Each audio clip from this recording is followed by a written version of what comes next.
I'm going to give you permission to take a nap, have a vision, go into the heavens, go get coffee and come back, go potty, whatever you need to do. Just come and go as you need to listen to this message, because I don't know how long it's going to go.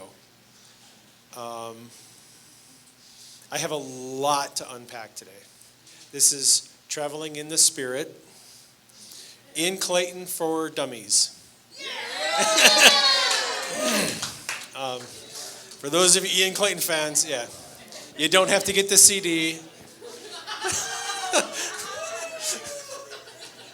I'll try to package it all in this thing. But for those of you who are interested in looking up some resources, okay, I'm going to recommend some things you might want to look into. Well, first of all, I'll tell you what I'm going to try to cover today. I'm going to try to cover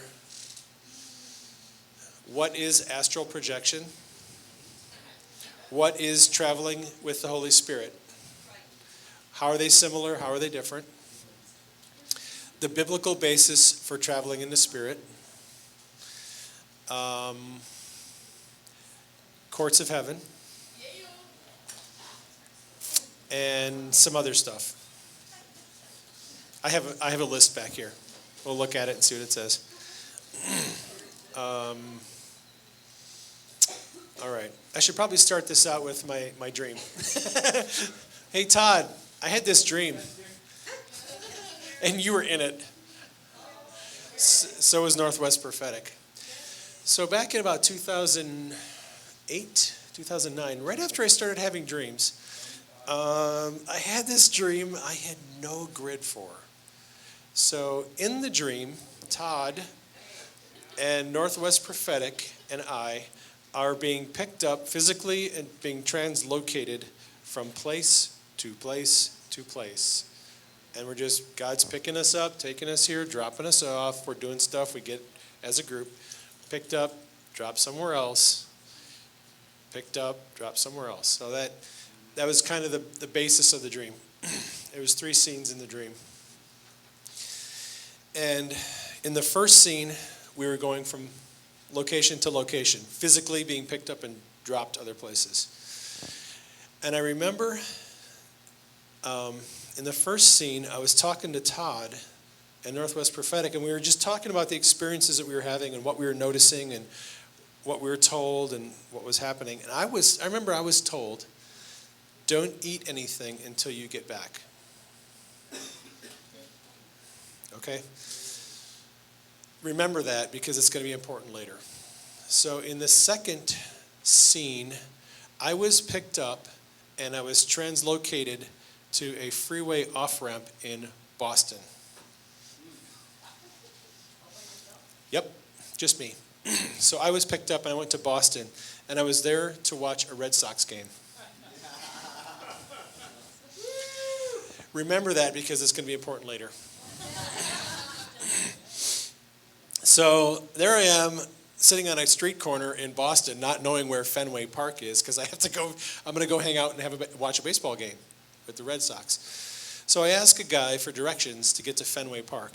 And he says, go up this street, a couple miles, take a right, go down, take a left. And I was like, okay, cool, thanks, buddy. He goes, hey, make sure you have a hot dog at Fenway. And I'm like, okay, cool. So I take off, and I'm going up the street, and I kind of lose my direction. So I ask somebody else for directions to Fenway. He goes, you're almost there. Just go down the street and go up to the left, and you'll see it. It's up on the hill. So I'm like, okay, cool. So that's the second scene. Third scene of the dream. I am translocated to a freeway off-ramp. No, it's an overpass. Just like this right out here. Overpass. I'm on a bridge, and there's freeway below me. And I'm looking down, and I can see just a few cars going along on the freeway. And I'm on an overpass, and there's a ramp I look, and there's a ramp, and the ramp goes this way. It's an on-ramp and an off-ramp onto the freeway. 1 lane on, 1 lane off. It's under construction. There's orange cones out there. It's under construction. And they're building 2 more lanes. And another lane for on-ramp and another lane for the off-ramp. So they're widening it for more capacity. Remember that, because that's important. So I was praying into this dream, and I was asking the Lord, what in the world is going on here? So in the first scene, I think the Lord was saying, I am going to be moving people around, physically translocating them places for my purposes. And it's not just going to be leaders, it's going to be all kinds of average people. And you're going to do it in groups, and you're going to do it as individuals for my purposes. In the second scene, I had a little issue because I was already told not to eat anything. As soon as I get there, some guy says, have a hot dog. Here's the deal. The people that I know who have done these translocation experiences, like Ian Clayton, who's been doing them for years, will tell you obedience is critical. And I'm just going to say that. This is not to be religious. This is not to be you don't be a bad boy, because God's going to smack you. But when Ian Clayton did one of his translocation experiences years ago, he wanted some evidence to take back to his friends to show them that he was actually had been to this place and came back. So he went to this house, and it was a rescue mission to get somebody out of this house. There was gunfire around and everything. He grabs her, gets her out of the house, picks up a handful of sand to put it in his pocket as evidence that he had this experience. The Holy Spirit said, if you take that with you, your experiences are done. You'll never do this again. So he went, and he was running, and a portal opened, and he's headed for the portal, and he trips over a low brick wall and lands on his chest, gets up, goes into the portal, gets back to his bed, sleeping, wakes up in the morning, he has bruises on his chest. He can show his friends. Check it out. Guess what I did last night? There's a little bit of, ego in us that wants to be validated that these experiences are real. And I understand that.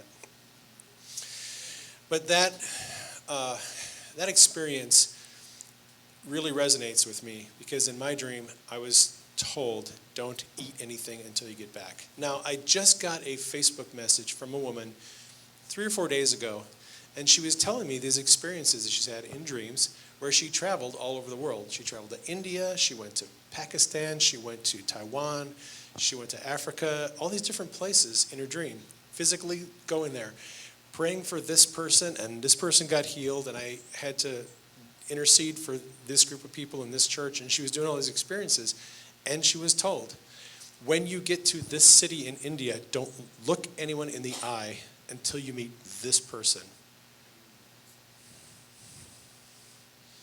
I don't know what that means. I will say this. When you have these experiences, be obedient. Whatever the Lord tells you, whatever the Holy Spirit tells you, whatever the angels of God tell you, do it. If you're obedient, these experiences will continue. If you're disobedient, they'll stop. Bruce Allen. Okay. Bruce Allen actually lives in Eastern Washington, I think. He wrote a book on traveling in the spirit and stuff. I haven't read it. But one of the resources you might want to check out is a YouTube video. There's 3 of them. Translation by Faith. You can go to prayingmedic.com, put in the search thing, Bruce Allen, or Translation by Faith, and you'll come up with the video. I posted all 3 videos on one of my blog posts. You can just go there and watch his videos. They're really good. He explains how the Lord started speaking to him about traveling in the spirit years ago, and the experiences he had with the chariots of fire and all the cool stuff that happened to him. And he has some really good revelation on what God is doing with this. So check out Bruce Allen. Ian Clayton has some really good messages. Courts of Heaven, if you can understand it. He has some pretty good messages on translocation. You can go to Company of Burning Hearts, and find Ian Clayton's messages there, or you can find them on my website. I've posted some of Ian's podcasts on there. Good resources to get some frame of reference for what this is all about. Ian can be a little difficult to understand. He's a Kiwi, talks with a thick accent, talks really fast, and makes a lot of references to things that a lot of people aren't familiar with. So you just have to deal with it. Ian's not everybody's cup of tea, but spit out the bones, eat the meat, whatever. I will also say this. Robert Henderson just wrote a book called Navigating the Courts of Heaven. I read it.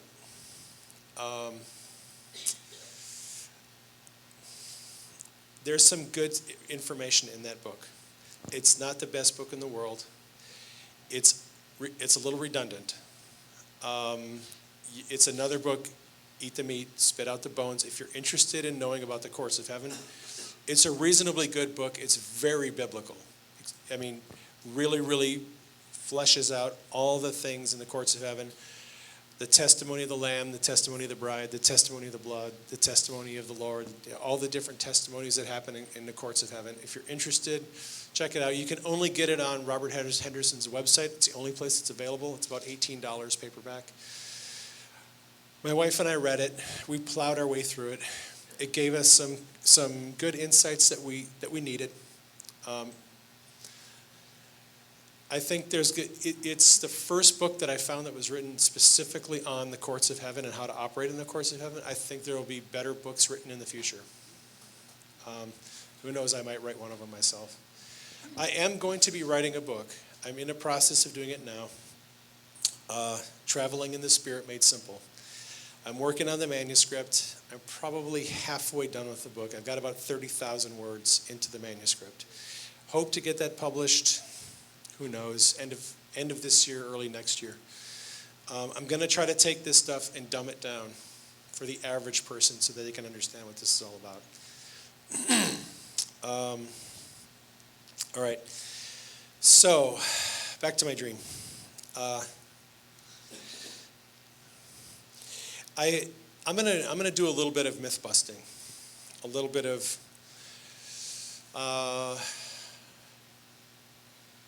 misconceptions and myths about traveling in the Spirit.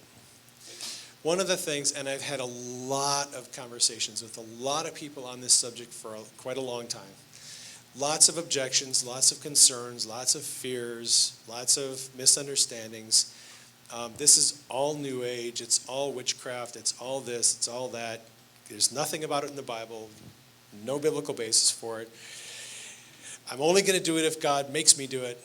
All this stuff. So there's a lot of confusion and a lot of concern over this subject. I'm going to try to clarify and sort through the misconceptions about traveling in the Spirit best I can. One of the big objections people have is they say, well, if you go to the book of Acts, right after Philip baptized the Ethiopian eunuch, he was picked up and carried and dropped down, and there was a revival going on, I think, in Samaria, and he was dropped off there. So people who will acknowledge traveling in the Spirit will say, well, if you're not in the middle of leading someone to Jesus, then it's of the devil. I have heard every strange theory. If you're not leading someone to Jesus and baptizing them, and it's an evangelistic thing, it's not okay. It's not God, it's the devil. I have heard people say this. I've had them inbox me. Interestingly enough, John G. Lake had one of the most amazing experiences. I can't recall all the details, but he was taken, I think he was in South Africa at the time, and he was taken to England. He was translocated to England physically and went there, and God did some amazing things with him there. Had to do with healing and intercession and prayer for that area. The purposes of God for moving us around in the Spirit are diverse. Sometimes it's intercession. Sometimes it's praying for this person to be healed. Sometimes I have a friend who was translocated to another country. The Lord said, take the money out of your pocket and give it to that person. He goes, what money? He goes, put your hand in your pocket. There was a wad of money in his pocket. He gave it to the guy and he was gone. God is not confined to our little way of thinking. Whatever he wants to do, he can do. He may want you to go buy a latte for somebody over in Lacey. I don't know. If a portal opens and an angel of God is there and says, the Lord wants you to get in that portal because I'm going to take you somewhere, by faith, if you feel it's the Lord, go into the portal and watch what happens. And be obedient, and you'll find out what happens. All right. What's that? Don't eat the hot dogs. Have a latte, but don't eat the hot dogs. If the angel says, make sure it's a hazelnut mocha. I'm just saying. All right. Let's talk a little bit about astral projection. I'm not going to teach you how to astral project because most of you are already doing it anyways. Oh, yeah. So my wife was sharing this testimony about how she, right in that dream state where you're falling asleep and it's light sleep, but it's not like the deep sleep, and you're drifting in and out, and or you're waking up, and you have these weird spiritual experiences like people traveling through your house and foot stomping and people sitting on your bed, and all of a sudden I was like up in the heavens and there was a throne there and I saw this bright light, and then I woke up. It's in those waking stages, right when you're going to sleep or right when you're waking up from sleep, that people tend to have these really interesting spiritual experiences, demonic, angelic. I've heard a number of angelic messages right before I was waking up. I mean, I was in my deep sleep, and as I started to come out of it, there's an angel, he's talking. The glory shows up in the room, and I'm pinned to the bed, and I can't get up out of the bed. And it's just like I'm plastered to the bed, and I can't get up. And there's an angel talking. Always happens right at that stage when I'm just coming up out of deep sleep into awakening. There is a reason why it happens when you're coming up and going into sleep. Okay? And this has to do with brainwaves. So let me talk to you a little bit about brainwaves. The brain, if you measure the brainwaves on an EEG machine, I've actually sat there in a hospital and watched people have EEGs to see if they're brain dead and if they have any neurological function. The brain has several different frequencies that it operates on. They call the waves alpha, beta, theta, and delta waves. Okay, and that's when you go into sleep. When they do sleep studies, they look at the wave forms and the frequency of your waves, how your brain is operating at. When you're normal, awake, alert state, your brain is operating at between 14 and 30 hertz. That's the frequency, electrical frequency of your brain. When you start to relax, and you start to doze off when the speaker in church is talking, and you're starting to drift down, your frequency of your brain drops. So the beta waves, beta is 14 to 30 hertz. That's your normal awake state. Alpha waves are 9 to 11 hertz, and that is when you're awake but starting to relax. The next lower state is when you start to actually go into sleep, and you're in a light sleep,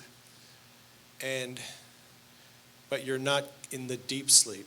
The first stages of sleep, either awakening or going to sleep, is called theta, and that is between 4 and 9 hertz. When you go into deep sleep, which is the dreamless sleep, where you're just completely out of it, your brain is operating at less than 3 to 4 hertz, 1 to 3 or 4 hertz, in that range. Those are delta waves, the lowest ones. Most of the spiritual experiences, the traveling experiences and your dreams happen between 1.5 and 4 hertz in the higher delta or the lower theta range of brain waves. So, what people have found is if you can find a way to put yourself into a light sleep, but not the deep sleep, where your brain is operating between 1.5 to 3 or 4 hertz in that range, you can open up the spiritual experiences in the spirit realm. And what astral projection, most of it is based on, is using devices, using ways to get you into that realm where your brain is operating at that certain frequency. And then your spirit leaves your body and goes wandering around. Now, here's the problem. The biblical model of the human, depending on who you listen to, is either spirit and body or spirit, soul, and body. There's 2 different ways that people see it, depending on how you interpret Genesis and the creation. I am going to ask Terry Mingus to come over here for a minute. Just a short testimony. Because when you get into the New Age culture and you start talking to gurus and you start reading books on astral projection, everybody has a different theory about how this works. Some people believe there are 3 planes of existence. Some believe there are 5. Some believe there are 7. They talk about astral bodies. They talk about, I can't think of the other one, but there's different types of bodies that they believe we have. Some people say we have 5 different types of bodies, 7 different types of bodies, multiple bodies, and they start to talk about your consciousness going into an astral body and the astral body projecting into the astral realm. It's a language that we don't really have a grid for, but essentially they're talking about the same thing we're talking about when we talk about body, soul, and spirit. Body, physical body, your spirit exists in a spiritual realm, and the soul is the intermediary, the joining place between the spiritual and the natural. Now, I'm going to let Terry tell a story about what happened to him when he had a near-death experience, where this is one of the most incredible experiences I've ever heard. Short story, you can just tell him what happened. Okay. Well, I had emphysema from years and years and years of smoking and generally being stupid. I came down with a real bad bout of pneumonia on top of the emphysema, and I fought for days to avoid the hospital and the shots and the doctors, and fought, and I just got tired. Eventually I had to go to the hospital. I was in the emergency room most of the night. They finally admitted me, sent Liz home. She was just exhausted. And within about an hour after Liz got sent home, I got this super panicky state. The breathing became completely impossible. I remember leaping up off the bed and running for the door. And the nurse happened to be coming in because apparently I had pushed the panic button. The nurse came in and caught me going out the door and said, "Whoa, where are you going?"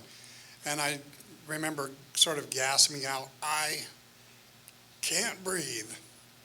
And she says, "Well, let's get you back down." They pushed me on the bed, and suddenly I'm hearing code blue,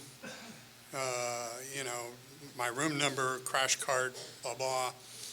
And then suddenly there were 3 or 4 attendants around me saying he's crashing. Somebody call his wife. And about that time, boom, I looked to my right, And I saw me in the bed with people all around me. And they said, he's totally stopped breathing, and there goes his heart. And then pop. Now, I'm also over here, and I sense someone here, and I see me over there, and I'm literally in the doorway of the hospital, and here is the room with all the people, and me, and here is eternity, stars, galaxies, an energy that ran through everything that I saw that was red. It was a beautiful sort of gold red. And I could feel warmth and strength coming from it. And then I heard a voice say, "Is this it? Are you done? Really? Is this all you wanted?" And I said, no, it's not even close. He said, you can go back. You can do more. And I'm here hearing the voice talk to him, and I'm looking at him on the bed. Is that making any sense? There's three of me. And the next thing I knew is a huge, bright, strong red lightning, and it washed over me, and it was like a hot, warm, sweet, salty bath that hit me. And then the energy rushed out of me and into the body on the bed. And then the next thing I knew, I was pulled in up here to the wall, and then both of us, wham, down into the bed. And I shot up out of the bed, and the nurse lost it. Oh my God. They don't usually do that. And I was breathing again, and they put a thing on my face. But that was the first real evidence for my mind, because I have a really detailed, particular, scientifically oriented mind that said, when your body is gone, there's a whole lot more to existence.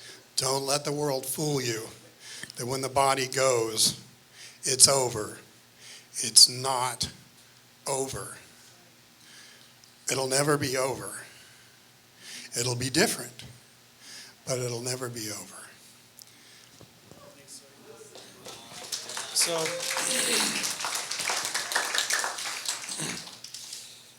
So part of the confusion about astral projection is how many bodies do we have? And what do you call the body? Well, Terry had a spirit, a soul, and a body. In that experience, all three of them were very clearly manifest. Separate, individual, three parts to his body. That ended the discussion for me. Because you can read all the gurus, you can read all the textbooks, you can read all the psychology books and books on hypnosis and everything else, and all they have is theories. We have a testimony of a guy who was having, and this is a abbreviated version of what happened to him, because he was having this conversation with God. And I originally posted his story on my website and Facebook, and when he told it. And he had a conscious awareness from all three perspectives at different times that what was going on.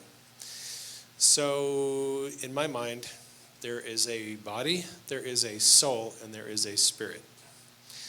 And when people talk about astral projection, you know, your soul, your consciousness goes into your astral body, and your astral body goes into the astral plane.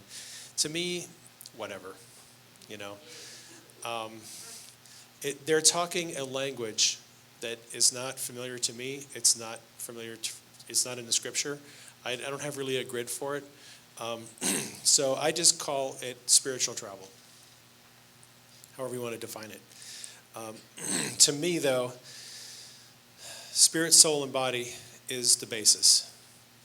Now, I do not, so here's where I have to share some things. I don't believe there is essentially any difference between what people call astral projection and what we call spirit travel. I think we're doing the same thing. So the next thing people say is, well, God has a real thing and they have a counterfeit.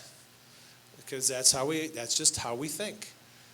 You know, God created it, it's of God, and then they have a counterfeit version of it. Well, for some things, yes. I don't know if that's true for spiritual travel. And here's the thing. We want to think that what we're doing is has God's stamp of approval on it, and we want to think that what they're doing does not have God's stamp of approval on it. It's illegal. It's not right. That's wrong. They're under the whatever. So the problem is everybody has spiritual travels. When you go into a dream and you end up in another part of the world, or you end up in the throne room, or you end up back 3,000 years ago, like some of my friends have, or 1,300 years ago, like I have, where you're watching old saints of the Middle Ages perform miracles, signs, and wonders. You're going into the spirit world and you're having an experience. And I would not call that astral projection. And you can't say, well, they're not a Christian, so it's astral projection. And I am a Christian, so it's traveling with the Holy Spirit. It's tempting to do that, and a lot of us do that, but I've been studying this and read this and asking the Holy Spirit to clarify what's going on.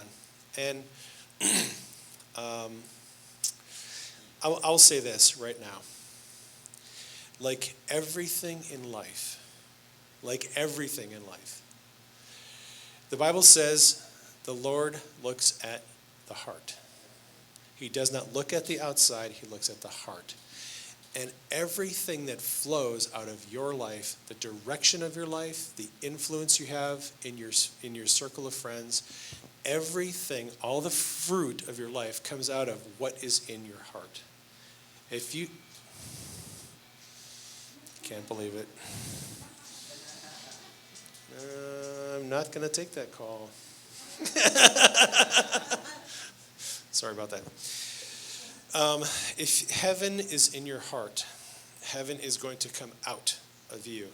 If you have hell in your heart, you're going to spread a lot of hell around you wherever you go. That's just what's going to happen. Whatever kingdom your mind and heart and affections are set on, that is the kingdom you're going to manifest. Okay? And although earth and the inhabitants of earth have very little effect on heaven, heaven has a tremendous impact on earth. And if we can get our thinking and our minds and soul and spirit into the heavens and operate from a heavenly perspective down to earth, we can change the world. The Son of Man who is in heaven, okay? Jesus spoke about being in the earth and in heaven at the same time. You have been seated, past tense, in heavenly places with him. We have been seated there in the heavens with him to rule and reign. So part of us has an existence in eternity in the heavens, in the heavenly realms. We have to learn how to operate and function from the place that God has put us at, and stop operating from an earthly perspective and start operating from a heavenly perspective. And that's part of the goal of traveling in the Spirit. So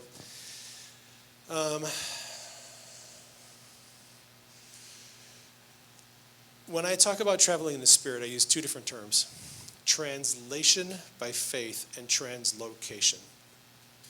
Translation by faith, what I call it, is when your spirit and soul usually travel to some place, some location, and your physical body stays where it is.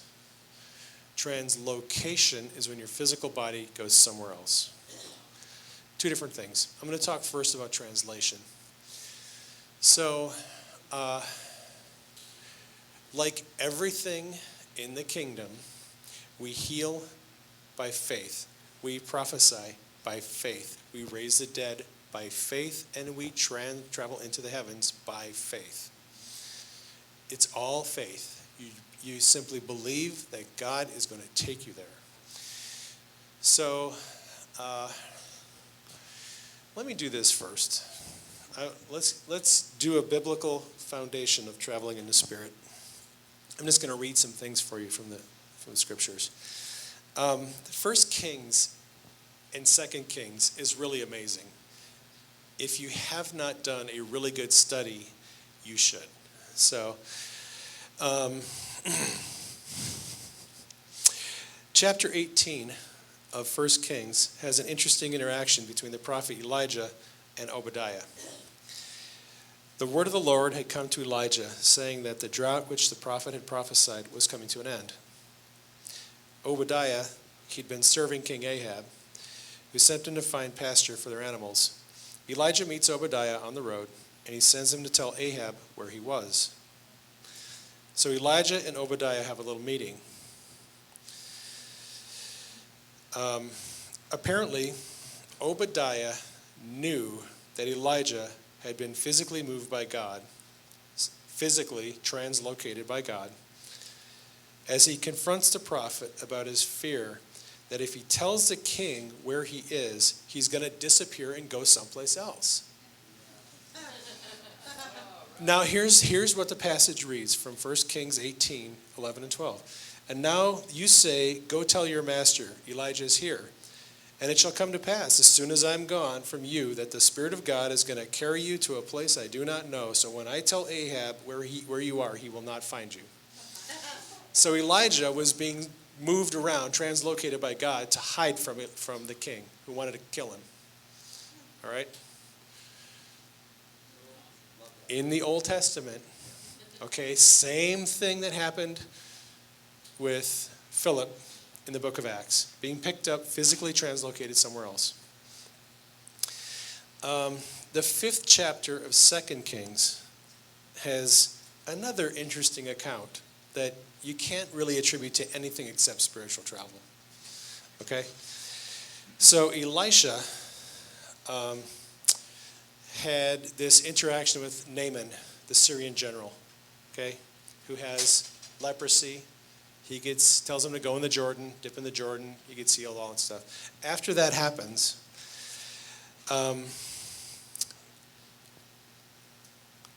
the dealing has to do with the servant Gehazi. So instead of meeting with Naaman in person, Elisha sends Gehazi to go tell Naaman, wash yourself in the Jordan. The general is kind of irritated about it, but eventually he does it. He gets healed. Naaman leaves, and Gehazi follows him and asks for silver and garments. Okay? The general, because he's so happy to be healed of leprosy, is like, yeah, right on. Cool, I'll give you some stuff. So the general loads him down with some silver and some garments. When Gehazi gets back to Elisha's house, he gets there, Elisha says, where have you been? Gehazi lies to him and says, I didn't go anywhere. Elisha says, did not my heart go with you when the man turned back from his chariot to meet you? So Elisha is at his home, and he's eavesdropping on what Gehazi is doing. When you met this man on the road with the wagon and you turned back, wasn't I following you? Now the Hebrew word, what did not my heart go with you, is the Hebrew word for what we typically refer to as our spirit and soul. Did not my spirit go with you and follow you when you left? The interesting part about this is a lot of people who are fearful of doing spiritual travel will say, well, I'm only going to do it if God makes me do it. I'm not going to do it of my own free will. Because if I use my free will, then I'm sinning, or I'm in witchcraft, or I'm in rebellion. It has to be only God doing it. Now, do you think it's likely when Elisha wanted to spy on his servant that God said, oh, Elisha, I'm going to make you spy on him? Elisha was using his own free will. Elisha obviously knew his servant couldn't be trusted. He was corrupt. So he decides to spirit travel, and he's going to follow Gehazi wherever he's going. He's just watching what he's doing in the spirit. What we would call remote viewing. That's basically what he was doing.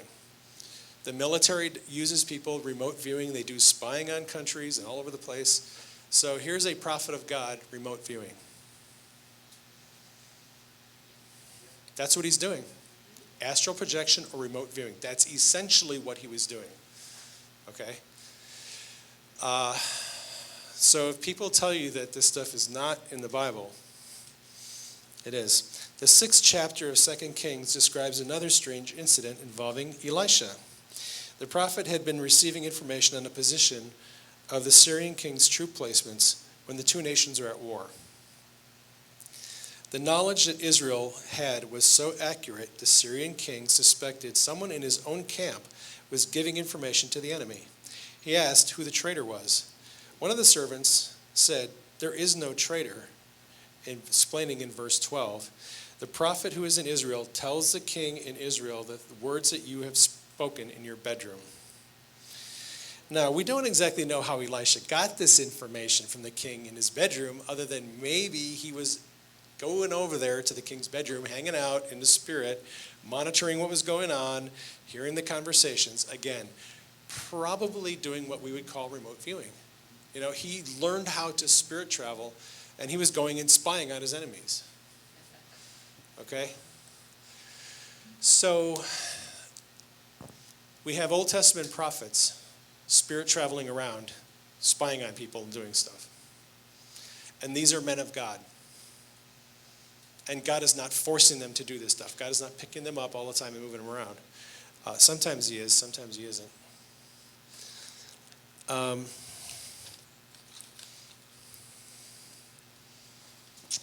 Ezekiel 3:14 and 15. Everyone knows this one. Ezekiel gets picked up by the Lord by the lock of his hair, which I don't have to worry about. So the Spirit of the Lord picked me up and took me away, and I went in bitterness in the heat of my spirit, but the hand of the Lord was strong upon me.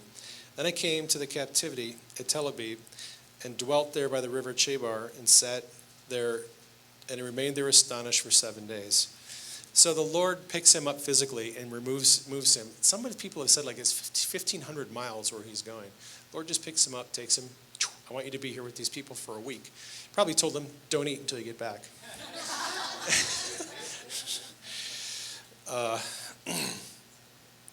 Interesting little incident in John chapter 6 with Jesus and the disciples and the boat. I love this one. It's so good. So in John chapter 6, if you're not familiar, the Sea of Galilee is about 9 miles across at the widest point, and the narrative says that they were in the middle of the Sea of Galilee, so 3 or 4 miles across, or in the middle of the sea. Now when evening came, his disciples went down to the sea, got in the boat, and went over to the sea towards Capernaum. And it was already dark, and Jesus had not come to meet them. Then the sea arose because a great wind was blowing. So when they had rowed about 3 or 4 miles, they saw Jesus walking on the sea and drawing near the boat, and they became afraid. And he said to them, "It is I, do not be afraid." Then they gladly received him into the boat, and immediately the boat was at land where they were going.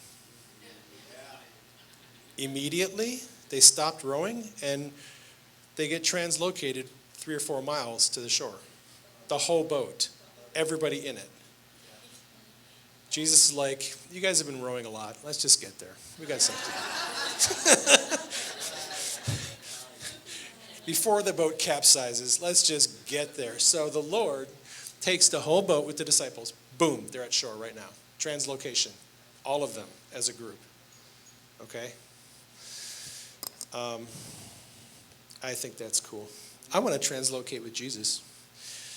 And then we have Acts chapter 8, where Philip baptizes the Ethiopian eunuch, is picked up in the Spirit. It's Acts 8, 38 and 40, if you're taking notes. So he commanded the chariot to stand still. Both Philip and the eunuch went down on the water, and he baptized him. Now when they came up out of the water, the Spirit of the Lord caught up Philip away, so that the eunuch saw him no more, and he went on his way rejoicing. But Philip was found at Azotus, and passing through, he preached in all the cities until he came to Caesarea. So Philip gets picked up in the Spirit, travels, and comes back. So he probably did get to eat. I would suggest if you run into him, ask him what the Lord told him. So, let me give you one of my first experiences with traveling in the Spirit. I was on duty. I was in the ambulance. And the Lord had been speaking to me about traveling in the Spirit. He's like, look, you need to learn how to do this. And I'm thinking, I don't want to. I don't want to become a New Ager. I don't want to be astral projecting into people's houses and stuff, you know. And he said, look, just trust me. I just want to give you a simple demonstration of how this works. So I'm like, okay, fine. I am very reluctant when I'm obedient, just to let you know. I'm not all the time like, yeah, let's go for it, Lord. I'm all over. Sometimes I'm a little reluctant. So he said, look, this is what I want you to do.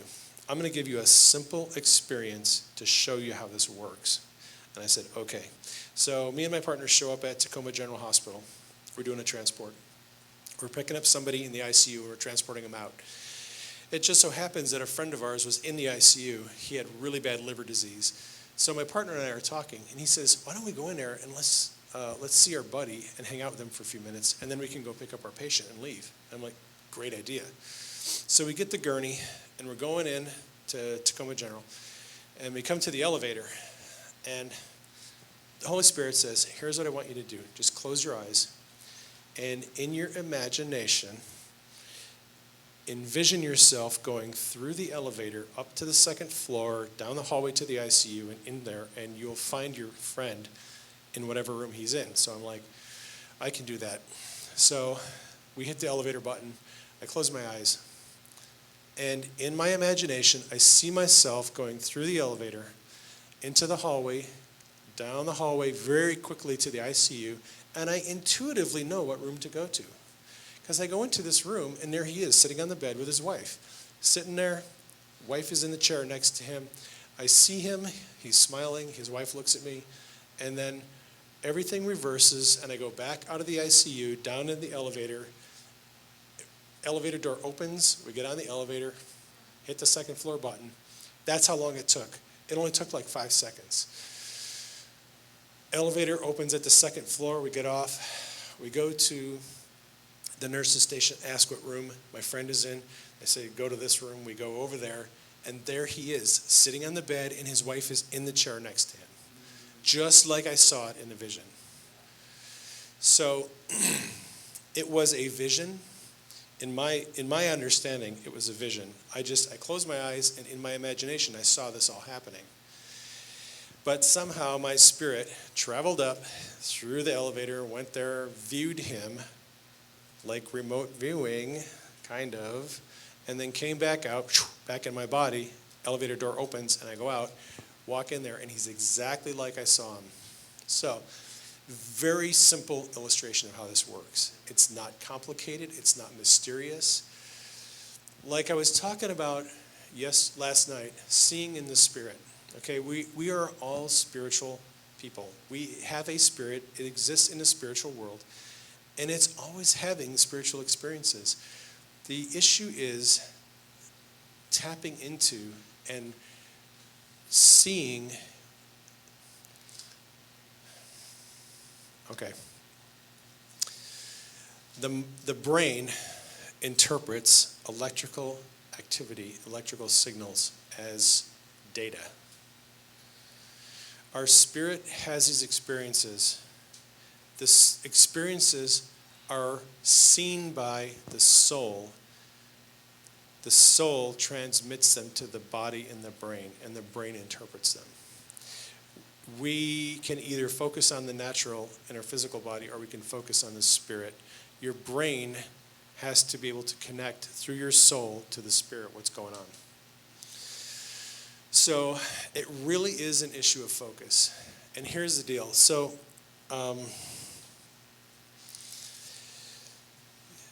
people, I've been listening to people tell stories, and one of the people, I don't know if she's here, was telling me about an experience that she had where she was at her house, a friend was there, the friend was in the backyard, doing something in the backyard, and this gal was making coffee or tea or something. And was that you?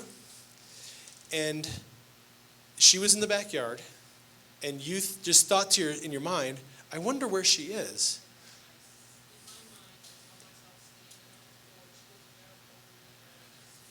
Right. So in her mind, she saw herself looking out over the porch to see where her friend was at, right? Get up. And what happened? And then just as I was walking out the door with 2 cups of coffee in my hand, she walked in and she said, I saw you standing on the porch. So from her perspective, she saw a vision in her mind of what her backyard looked like and where her friend was at. Her friend saw her standing on the porch. Her physical body standing on the porch. I think she got translocated and didn't even know it. You have okay, yeah. About who? Terry. Okay, let me run over there real quick. Sorry, cameraman, you're going to have to follow me. Elizabeth had let me know that the doctors had said his lungs weren't working. And I went into intercessory prayer. I did not know what was going on. I knew he had been in the hospital or whatever. I started praying, and the Lord told me to go there in the Spirit and pray for Terry. When I got there, I saw him in the hospital room. I saw him on the bed, and I saw one of his selves standing there looking at himself. I didn't see the third one. I guess I wasn't supposed to. I don't know. I didn't see that one. And so they're working on him, and the Lord said, send angels. I said, okay. The room filled with angels. I saw the glory of the Lord fill that place. Then I didn't know that he had crashed. I didn't until Elizabeth messaged me the next day and told me that he had died and come back. I was like, okay, so I got to be there watching. And I have had that experience on a couple of occasions where the Lord has sent me somewhere, specifically a lot of times the hospital rooms, to give a message or pray for somebody or send angels. And so that was really cool. And then when he wrote his story, I was like, oh, it was validation for me, because I was like, I saw that. It's cool. Amen. That is awesome. I had no idea that was coming. All right, running back over here. Sorry, cameraman. Now you can see the back of my head. So when I posted my first message on Facebook about traveling in the Spirit, people came out of the woodwork to testify about things that were happening to them. People saying, I had these experiences. I was in my kitchen, and the next thing you know, I'm in my neighbor's apartment, and I'm walking around their apartment, and I'm like, how did I get here?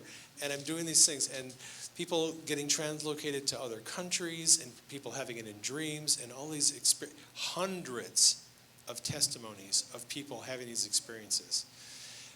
Most of them had no idea what was happening. They'd never been able to talk to anyone about it. They've never understood what was happening.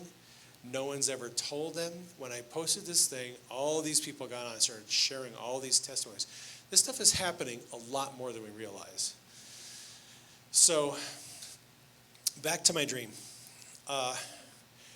What Bruce Allen said, and what the Lord has been telling me is, He is increasing the capacity for traveling in the Spirit. The off-ramp that I saw in the dream on the overpass, it was being widened, another 2 lanes going on, 2 lanes coming off. God is making room and making a way for more people to do spiritual travel, and he has a purpose for it. He's training us to understand how it works. He has a purpose for it. It's going to come in parts. So part 1 is this, and Bruce teaches on this, and it's the same thing that the Lord's been telling me.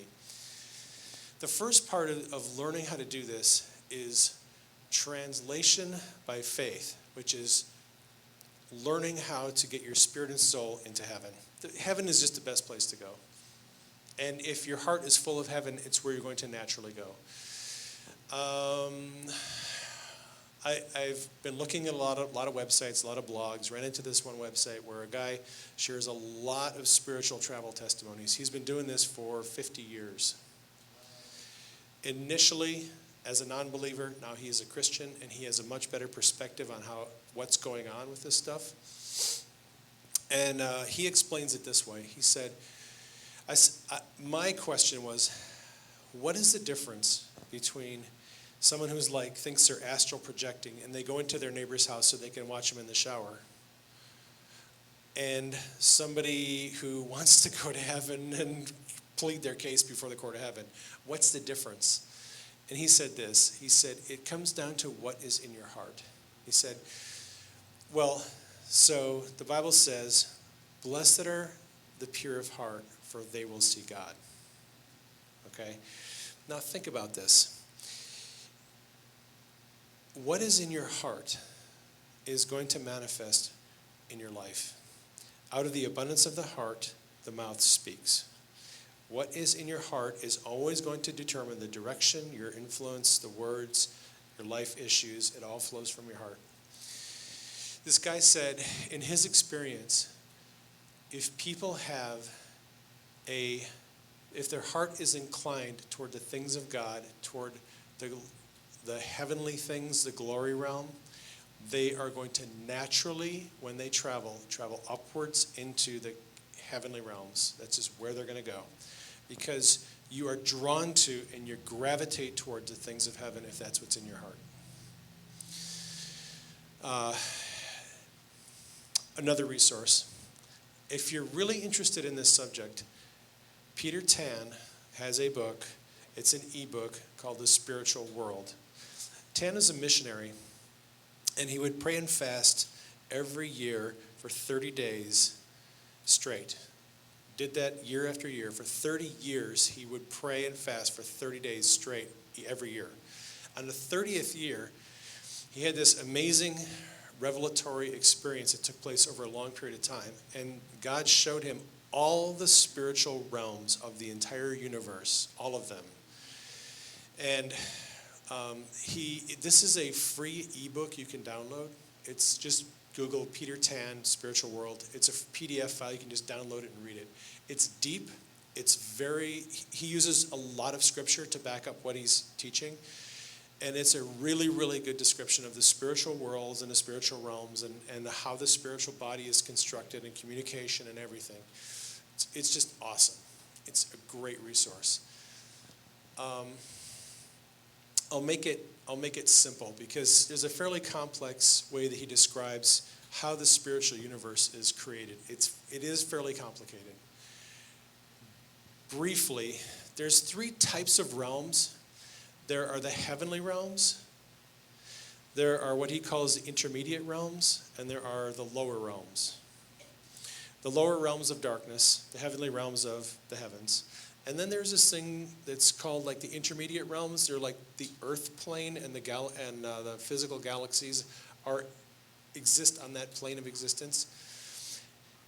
And there are different beings that inhabit different levels and realms. If you go into the heavens, you're going to run into God's angels and the heavenly creatures and saints and God, Jesus. Okay? If you have spiritual experiences in the intermediate realms, you're going to run into a variety of demons, angels, fallen angels, and God's angels, a mix of them coming and going, doing different things. You will also run into the spirits of human spirits that are still hanging out doing interesting stuff. You'll run into a lot of spiritual stuff. You'll end up going around on the earth plane and running into different things. And then the other option is if you, all right, so, and if you go into the lower realms, mostly demons and fallen angels and bad stuff you don't even want to deal with. So, my belief right now is if your heart is pure before the Lord, and I'm not talking in a religious sense. I'm like, you're not smoking, you're not drinking, you're not cursing. That's not what I'm talking about. That is not what I'm talking about. I'm talking about, yeah. I know people are like, I think the Lord hates me because I'm smoking. I'm like, no, he doesn't hate you because you're smoking. His love does not turn off and on based on whether you're lighting up. I mean, it's just not. That's not how it is. If your heart has been purified by the love of God and his mercy and compassion, and if you have a heart that has learned to love him and the things of heaven, what happens when you have these experiences is your spirit gravitates towards the heavenly realms, and you end up having throne experiences, and you end up going to the heavens. If you're one of those people who's kind of neutral on God and heaven, but not really seeking evil, you're just kind of spiritually kind of neutral, you're going to end up having spiritual experiences on the intermediate plane of existence. You're going to go around the earth realm and do stuff like that. It's going to be very hard for you to go into the heavens because spiritually, your spiritual body cannot even perceive and see the heavenly realms. Unless a man is born again, he cannot enter the kingdom of heaven. If he is not born of water and spirit, he cannot see the kingdom of heaven. So you need your spirit to be made alive so you can go into the heavenly realms. So most people who are doing spirit travel, who don't know the Lord and they don't have the Holy Spirit with them as a guide, they have no idea where they're going. They're just traveling around people's houses, going different places out in the planetary realms and stuff like that, running into demons and stuff. And they're just having all these weird experiences. People who their hearts are darkened, they're full of evil, they have selfish motives, they want evil things. When they have spiritual experiences, they go into the lower realms. And they're hanging out with demons, and they're hanging out with fallen angels, and they're getting into all kinds of mischief that nobody really wants to go into. But for some reason they do it. Because here's the deal. If you talk to Satanists, okay, who do things like satanic ritual abuse, and they torture people, and they torment them, and they put curses on them, the reason why they do that is because they know if they do that, Satan gives them power. And they can do miracles and wonders from the dark side, but that's what they get. They get power in exchange for tormenting people. There are people out there who are doing this stuff. I had one of them travel into my house one day. She was a Facebook friend. I'm not going to say who she was, but most of you who have been on Facebook for a while and have watched my threads, you'll probably know who she was. She works on the dark side. You know who I'm talking about. And the Lord gave me a dream, and he said, I want you to let her stay on for a while. I got some stuff I'm doing. After a couple of weeks, boom, she astral projects into my house. I did not see her physical body. What happened was, I was walking from the laundry room to the bedroom one night, taking laundry down there, and I'm just walking along, and for some reason I sensed a spiritual presence in the hallway. I just sensed that there was a body of a person here standing there looking at me, and it was a female body. And she's looking at me, and I'm like I'm just thinking, what are you doing here? You know? So I kind of just spirit to spirit, in my mind, I said, you should not be here. Why don't you leave? And then this spiritual thing was gone. So the next day I sent her a private message on who I thought it was. Facebook message. Why were you in my house last night?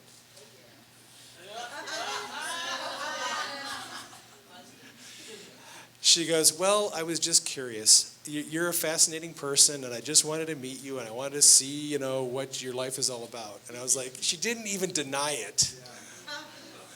She said, yeah, I was there. I was checking you out. And I'm like, you have no authority, and you have no right to be in my house. Don't ever do that again.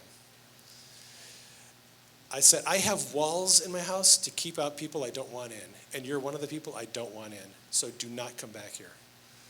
So the reality of it is, people are doing this stuff. People are moving around, and here's the thing. I've read testimonies of people who do astral projection, and a lot of them, they're doing it to get lottery numbers, winning lottery numbers. They can go into the future and they can look at the winning lottery numbers and come back and buy those lottery, and occasionally they'll actually win. So if you're doing this stuff for selfish motives, you are going to get burned because Mel.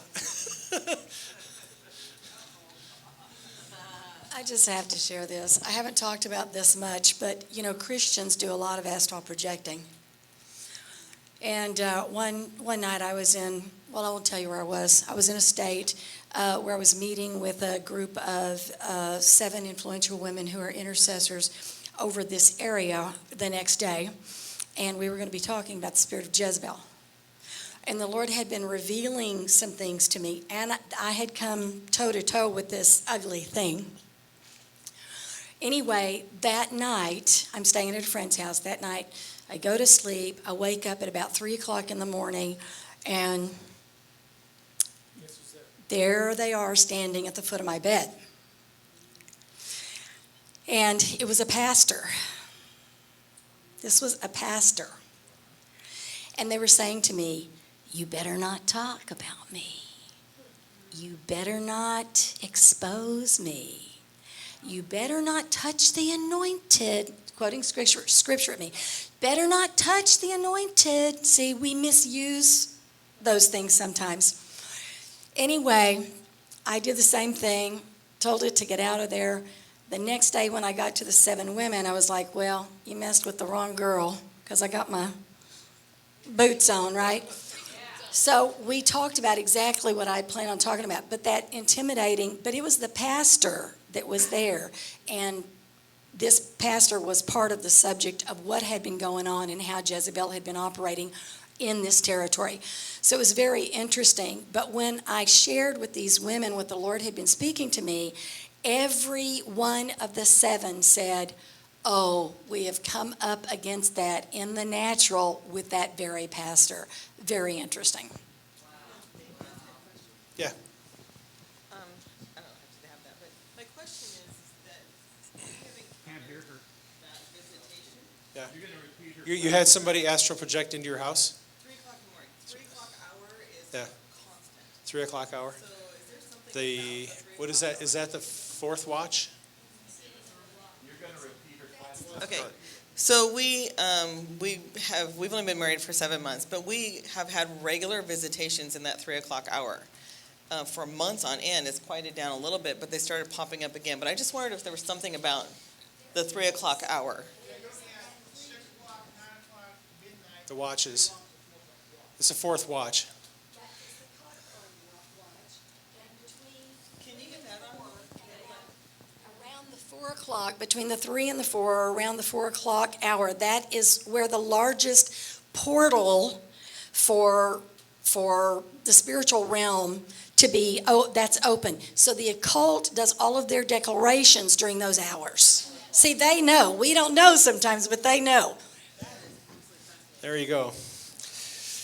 So where the heck am I going with this? Yeah, go for it, bro. Yeah. Got a story. Come on. Come on.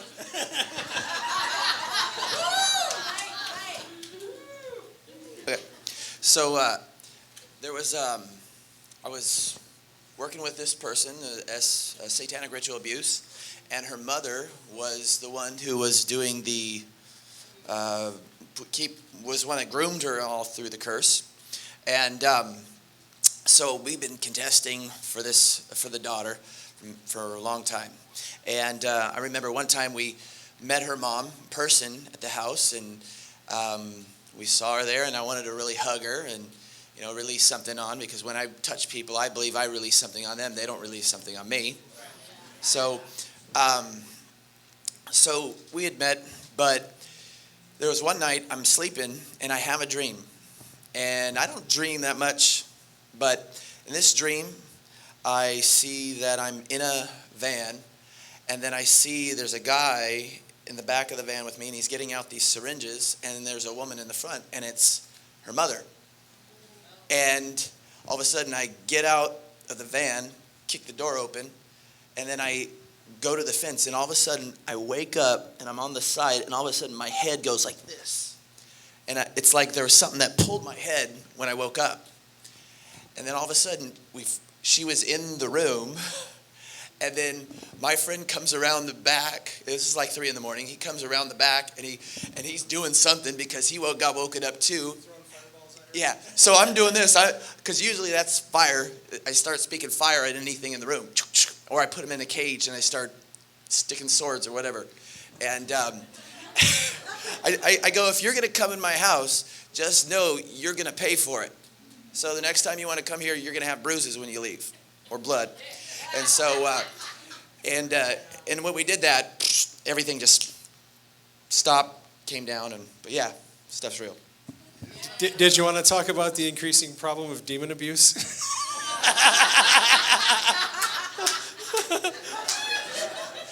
It's one of the classic Facebook posts of all time. Yes, dear. Okay. The Lord has, I have had astral projections come into my room, and they, you can't see them, but you can feel they have weight, like a body, and hold me down. So I've dealt with some of this, and the Lord was taking me through, teaching me about this. And what the Lord told me was to speak to these astral projections and mark them for the kingdom, and tell them who they were, to prophesy to them who they were, and to tell the enemy that if he was going to send them, that he was going to lose them. That's what he did. Woohoo! I like that. All right, so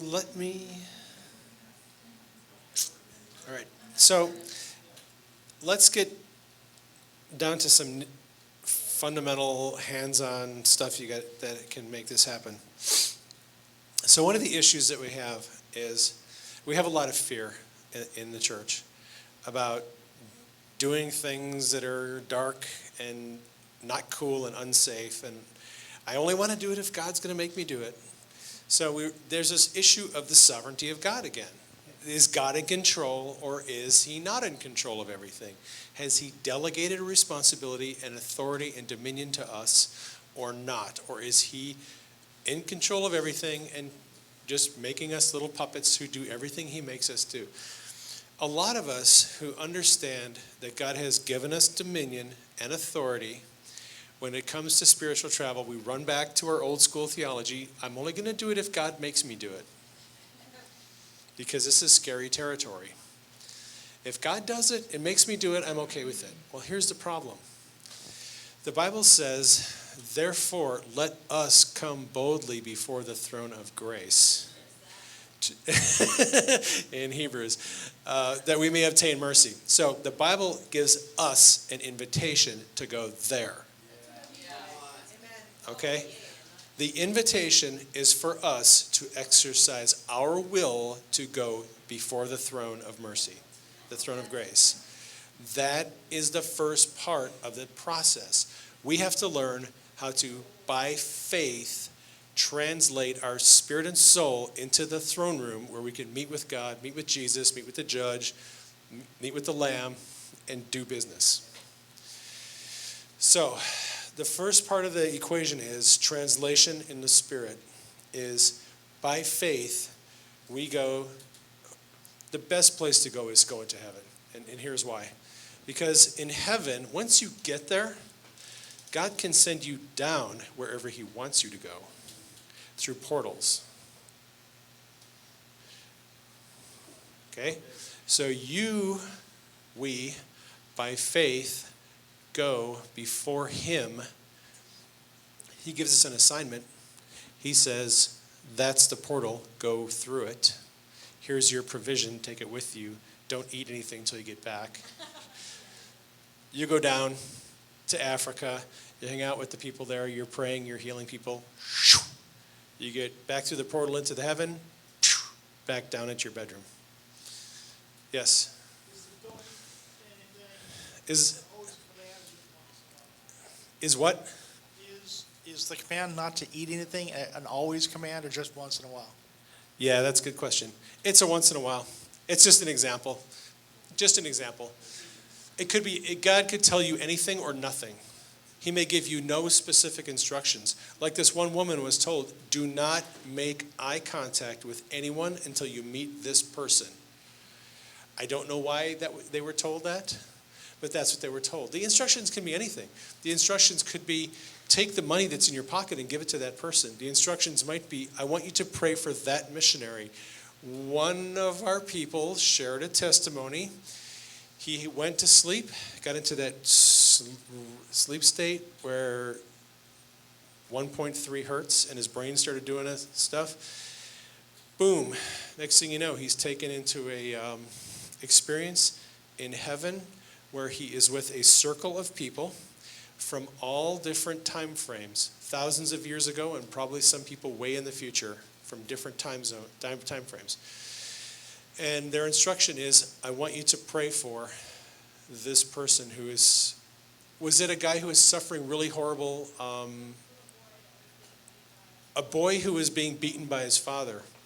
He was being horribly abused and beaten by his father, and the Lord took someone in this room and 5 or 6 other people into the heavens and had them all interceding for this boy who was being abused and beaten. That was their assignment. Ended. When they were done, it came back down. So the assignment could be anything that the Lord wants you to do. There is usually, if the Lord is going to pick you up and move you someplace physically, there's usually an assignment with it. A bunch of my friends have had these experiences. They've gone to Africa and they've fed people and they've prayed for people and they've given money and they've done different things. It's typically going to be kingdom business. You may not ever know what the assignment is, really. You may show up there and meet somebody and give them a prophetic word and not have any idea what that word means to them. You might tell them, look for the red door. And boom, you're gone. And 2 days later, they're getting chased by somebody and they see a red door and they go in the red door and it's a safe house for them. So you never really know what the Lord is going to have you do. It could be a prophetic act. It could be praying. It could be interceding. It could be healing. I have a friend who works for the healing rooms down in Goldendale, had an amazing experience.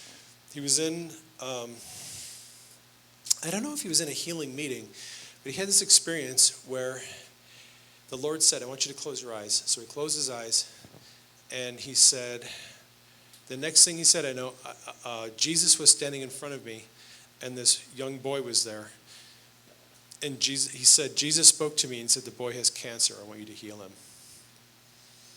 And he said, I could reach out and physically touch the boy in front of me. He was there in front of me. And I would have said, well, Jesus, why don't you heal him? Because you're a lot better at this than I am. But for some reason, the Lord told this friend of mine, Terry, I want you to heal him. So Terry just reached out, and he said I could feel him, his physical body right in front of me. And I prayed over him, and then the whole thing ended. I have these experiences when I get prayer requests on Facebook. I get them from all over the world. I will get a prayer request from somebody in Africa, and I'll close my eyes. I'm sitting at my computer, close my eyes, and I say, Lord, show me what's going on. And I'll see them in my imagination, in my mind's eye. I just see them appear in front of me, and I see this person standing right there. And I just reach out my hand in faith, believing, and I lay hands on them. In the name of Jesus, I command you to be healed. Sickness and disease go. I had a really awesome testimony of this one guy young man who had malaria. He asked me to pray for him. Same thing. That's what I did. I just saw him standing in front of me. I reached out my hand and I prayed over him for a couple of minutes. The next day, he goes, all my symptoms are gone. So, what's that? The kidney story. Oh, Facebook testimony. So, I got a prayer request on Facebook from a woman whose pastor had kidney failure. He actually only had one kidney. When he was younger, he had kidney cancer. They took out one of his kidneys. He only had one left. The kidney that he had was starting to fail, and his doctor said, you need to take these medications. And he did something I don't think you should ever do. He said, I'm just going to believe the Lord for my healing, and I'm not taking my medications. And he put his pill bottles up on the wall in the church as a sign of his great faith that God was going to heal him. So he stopped taking his medications, and then he ended up in kidney failure, total kidney failure. He goes in the hospital, and the doctors are like, your kidney function is so bad, you're looking at dialysis in a couple of days. You don't really have any options now. So this woman sends me a prayer request. She said, would you pray for my pastor? And I'm like, yep. So a couple of minutes, quick prayer in the afternoon, no big deal. I go to sleep that night, and I have a dream. And in the dream, there's this man standing in front of me. And I know in my mind he needs a new kidney. He has a surgical incision in his side, about 8 inches long, right there. I walk over to him, and I put my hand inside of him. And I'm not sure, but I thought I had a kidney in my hand.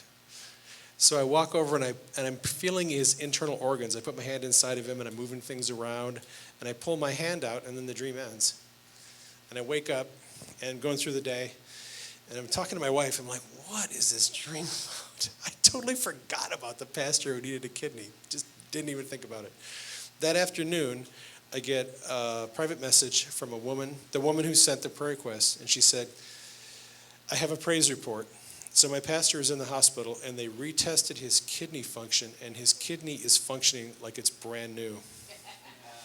Doesn't need dialysis. So somehow the Lord allowed me to do kidney surgery in my sleep. I suspect that I spirit traveled in my sleep to his body. An angel gave me a kidney, and I put it inside of him.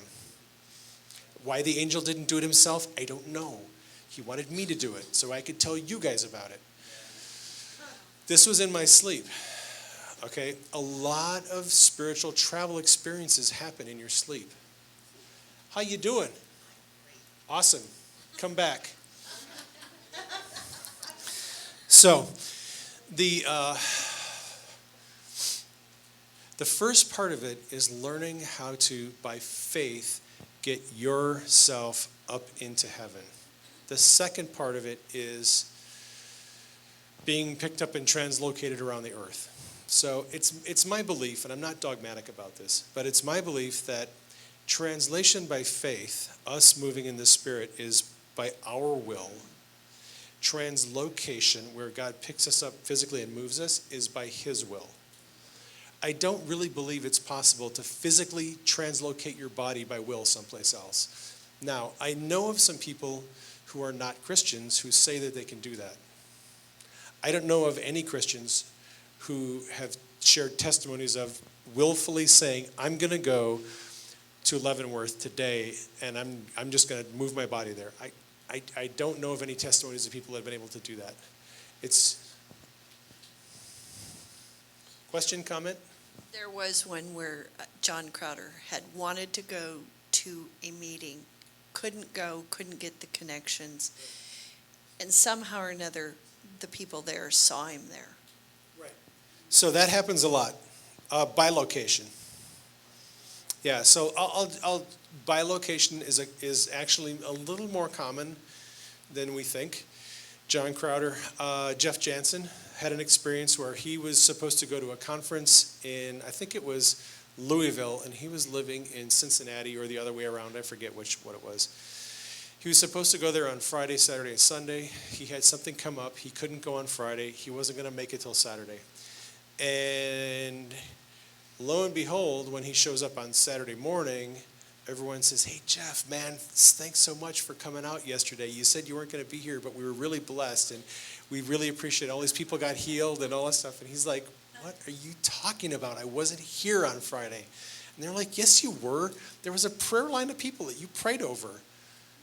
And he was apparently there and at home at the same time. Yeah. So, interestingly enough, Bob Jones had some similar experiences years ago where he and his wife Bonnie were going to meetings around the country. And they would be scheduled to show up like a Saturday, Sunday event. And for some strange reason, Bob and Bonnie often showed up on Friday and would talk to the leadership in the church and ask, what are the objectives that the Lord is trying to accomplish in this region? What do you guys need? What kind of resources? What kind of training? What kind of activations? What kind of things? And Bob and Bonnie would be asking the leadership what was going on. And then the real Bob and Bonnie would show up the next day. And people would say, "Glad you came yesterday." And they're like, "We weren't here yesterday." "Yes, you were." "No, we weren't." "Yes, you were." So Bob developed a theory, just a theory, that he had some angels who were impersonating him and Bonnie, and the angels were going to the meetings early to get intel and information, bring it back to them so they knew what they had to talk about when they got there. I don't know. Peter's angel. "Hey, it's Peter." "No, it's his angel. He looks just like him." Well, oddly enough, a lot of people's angels do look very much like them, or they can manifest as an appearance of them. Angels can change how they appear. Yeah. Just wondering what this was. I had a dream when I was asleep that I went to a South American country to a soccer stadium, and there was a soccer game. My wife and I were there. And this is, a few months before the World Cup. And we were walking up out of the seats and up the concrete steps and saw a guy coming down on crutches with a flattened out foot. And we prayed for him there and healed his foot in my dream. And then so the next day, I tell my wife the dream, and then that night, we go back, we talk about it, and then we actually went there. We saw ourselves going there, and let's do this. So we go back, and both of us see the vision. We could hear, taste, smell, touch, everything. Totally saw this guy and the woman that was with him and another guy and people in the stands. We both saw that. So I don't know, what is that? I had no idea. We're just... That is Jesus.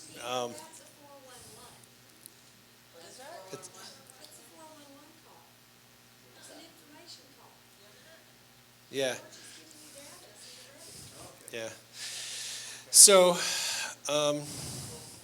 I believe that God is trying to prepare His bride for some pretty radical stuff. He's been giving people experiences. He's been giving people a taste of it, so they have some familiarity with what this looks like and what the operating rules of operation are.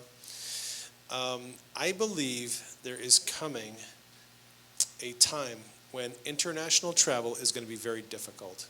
Now, I'm not a conspiracy theorist, and I'm not going to talk about what's going on. Something is coming, I believe. Something is coming that's going to make international travel and interstate travel much more difficult. And I think that God is preparing us so that He can move us from place to place without having a passport and getting on an airplane and booking a ticket. He just is going to need us to be able to go places and do stuff. Whenever there's a crisis coming down the road, God has a plan prepared ahead of time, and He's preparing His people for a crisis that's coming. He's preparing us for the healthcare crisis. So there's people all over doing street healing. And I think He's preparing us for a travel crisis so that He gets that on-ramp, off-ramp thing. He's creating more capacity. He wants more of us familiar with how to do this so that when the time comes, we can go there and do it and know what we're doing and not be freaked out and not do crazy things. Yes, sir. Thank you. We were living in Missouri 3 years ago, and this was about the time when the tsunami hit the Japanese coast, and you recall the nuclear reactor was really dramatically affected. So I'm in prayer in our bedroom, and in the spirit, I went to Japan and went inside the nuclear facility. Wow. And while I'm there, How hot was it? and I see, numbers of people in white coats. I mean, the scientific crew, team was there working on things. They were really focused on trying to get things under control. And so I knew that my presence there, even though I didn't know a diddly squat about what they were doing specifically, I understood why I was there, that it was my presence there which was helping to bring stability. I see a number as I'm leaving, I see a number of white birds flying now down into the building and back and forth out, and then others coming back in. There were quite a few. And I said, Father, what are those birds? And he said, I have prepared teams of people to travel just like you have just done so when crisis hits in the future. There you go. So I'm not going to tell you any spooky stories about what might be coming down the road, but there's some hard times and some difficult things coming down the road. And I just want to let you know, I think the Lord is preparing us for those hard times, where he's going to want us to and need us to be able to travel and know what we're doing.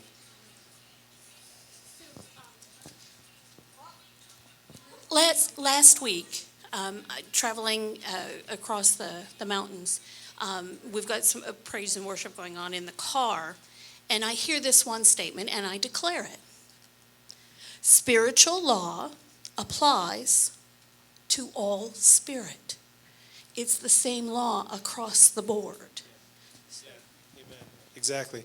Yeah, spiritual laws are universal. You can't break them. You just conform to them, and you hopefully do what the Lord wants you to do with them. So,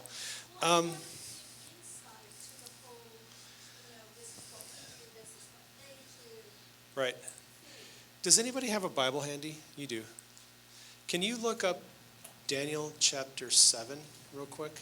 We're going to shift to the courts of heaven, and I'm just going to share some of my insights about going to the courts of heaven and things that have happened, and suggest that you might start doing that, because it's really cool. I think it's Daniel chapter 7 where Daniel goes into this vision where he sees the Lord on the throne. Is that Daniel 7? Or is it Daniel 10? Oh yeah, there it is. When he sees the Lord, I watched and thrones were put in place and the Ancient of Days was seated. Can I borrow this for a minute? I'm just going to read. Oh, crying out loud. You got all kinds of stuff inside your Bible. Now it's on the floor. Whoops.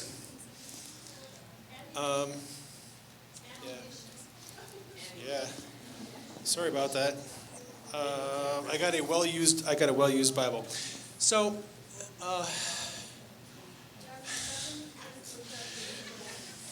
a new, recent revelation for me involves the courts of heaven. Going into the courts, pleading your case, and getting a verdict, or someone else's case, and getting a verdict. So, real quick, Daniel chapter 7, we're in, let's start at verse 9. I watched, so this is a prophet, he's watching, he's seeing things, he's hallucinating, no. He's probably having a vision. I watched, and thrones were put in place, and the Ancient of Days was seated. So thrones are being put in place, and the Ancient of Days takes his seat on one of the thrones. His garment was white as snow, and the hair of his head was like pure wool. His throne was a fiery flame, its wheels a burning fire. A fiery stream issued and came forth from before him. Thousands and thousands ministered to him. 10,000 times 10,000 stood before him. The court was seated. Books were opened. And I watched then because the sound of the pompous words, the horn was, yeah, that's the same verse, right? Oh, yeah, this is awesome. This segues right into what I'm going to talk about. So I watched then because of the sound of the pompous words which the horn was speaking, and I watched until the beast was slain and the body destroyed and given to the burning flame. That's all we need, because that'll just explain where I'm going with this.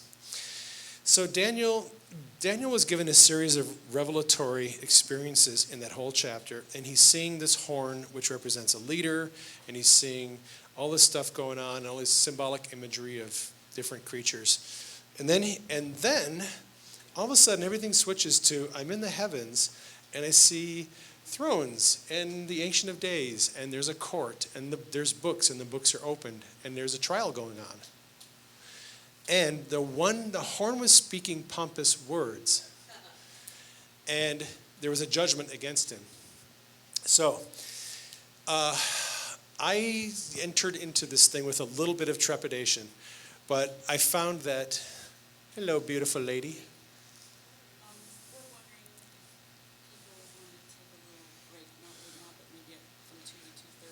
I'm going to be done before then. Oh, you are? Oh, yeah. I'm almost wrapping up here. I'm almost done. Probably another 15 minutes, maybe. Yeah. So, in February, I became sick, like really bad sick. I got this virus, and I had been through Facebook finding out from my friends who had got the same virus. It was lasting a week, 10 days, 2 weeks. Just fever and aching and just feeling horrible, and it was not going away. And I normally don't get that sick. I was sick as a dog, and I had 300 Facebook friends praying for me, and I wasn't making any progress. I was getting worse. So there I am, laying in bed, feeling sorry for myself one night. And Denise is like, oh, I'm praying for you, honey. I'm like, thank you so much. I feel horrible. So I'm laying there on my pillow, and all of a sudden, I have my eyes closed, and I see something like law books on a bookcase. I just see these law books there. And I'm like, what the heck? Why am I seeing law books? That's what I asked her. I said, why am I seeing law books on a bookshelf? And then the vision opened up a little bit more, and I saw a long row of bookshelves with law books on it. Now, my grandfather was an attorney. And I used to live in his house, and he had law books, bookcases, in all the rooms, all the bedrooms, large bookcases, wall-to-wall law books everywhere. So I'm thinking, I know where this is going. I'm like, honey, I think the Lord is calling me to go to court. So I'm like, oh no, I'm going to the courts of heaven. Oh, this ought to be interesting. So, and I felt like the Lord was saying, if you want to get healed, let's go to court and get this thing taken care of. So, in a vision, in my imagination, I see these law books, and I engage myself into the vision. So I'm thinking, okay, Lord, I'm exercising my will. I'm saying, yes, Lord, I'm going to come into the court, and I'm going to try to obey what you want me to do, the best that I can. And I had listened to some Ian Clayton stuff. I'd listened to some other people who had some familiarity with the courts of heaven. So Steve Harmon has been to the courts, and Steve and I talked about stuff. So I had a little bit of information, so I wasn't a total rookie at this. I knew a little bit about what to do. And one of the things I know that you should do is always ask for the books to be open, because that's what the Bible says. Books were opened. So I kind of just go along with this vision, and I'm standing in front of a table, and on the table there's a book. It's a thick book, and I said I asked for the book to be opened, and boom, the book opened. No, actually, what happened was, I'm just getting ahead of myself. I'm in this place, and I see these law books, and I ask for the books to be opened, and an angel went into this cave-like place. It was a cliff, and at the bottom of the cliff there was a secret door. I couldn't see it till the angel opened the door. Orange light came out, He went in and got something, came back out, came over, boom. Then the book was in front of me, and I said, I'd let the book be opened. So this book opened. While this is all happening, this swirling cloud of dirt and evil shows up next to me in the courtroom. And it happens, I've been to courts now 3 times, and it's happened the same way every time. Even I actually asked, let my adversary appear, and this swirling dirt ball shows up. It's just like this swirling cloud of darkness, and there's all kinds of evil words, and it's just a representation of my adversary. So my mind understands my adversary is with me in court. Because, well, anyways, that's how it works. When you go to the court of heaven, it's generally a good idea to ask for the books to be opened, and for your adversary to appear. If your adversary is not there asking, he'll show up eventually, and he'll have all kinds of accusations that you get to address. Right. So I do that, and the swirling dirt ball is there, and the book is here, and I'm trying to remember the stuff that I had been taught from listening to videos and testimonies. And Ian Clayton had a really, really good one. He said, in the Sermon on the Mount, Jesus said, do not dispute with your adversary, but agree with him quickly while you are on the way, lest you be turned over to the judge and you be handed to the bailiff and you be turned over to the tormentors. So Ian said, do not dispute what the adversary is going to say against you. Agree with it. Because it's usually true. Not always, but usually true. I'll tell you about a case where it wasn't true. So I said, let the charges be read against me. And the adversary, I look over, I'm in my mind, I kind of look that way, and I see adulterer, blasphemer, all these bad things he's accusing me of. I just see these words in this swirling cloud of darkness. And I'm like, oh yeah, that sounds like me. So then I remembered what Ian Clayton said. He said, stand under the blood of Jesus, which has purified you of all unrighteousness and made you clean. So, because here's the deal. If those accusations against you are true, that is the legal right for the enemy to afflict you or to persecute you or harass you. That's the legal right that he has. You're trying to get the court to give you a ruling that negates the legal rights of the enemy. Okay? And all that stuff was true about me. I was an adulterer, and I was a blasphemer, and I was a sinner, and a horrible, corrupt, wicked, evil person. And if you go to a Baptist church, I'll tell you, you're still that.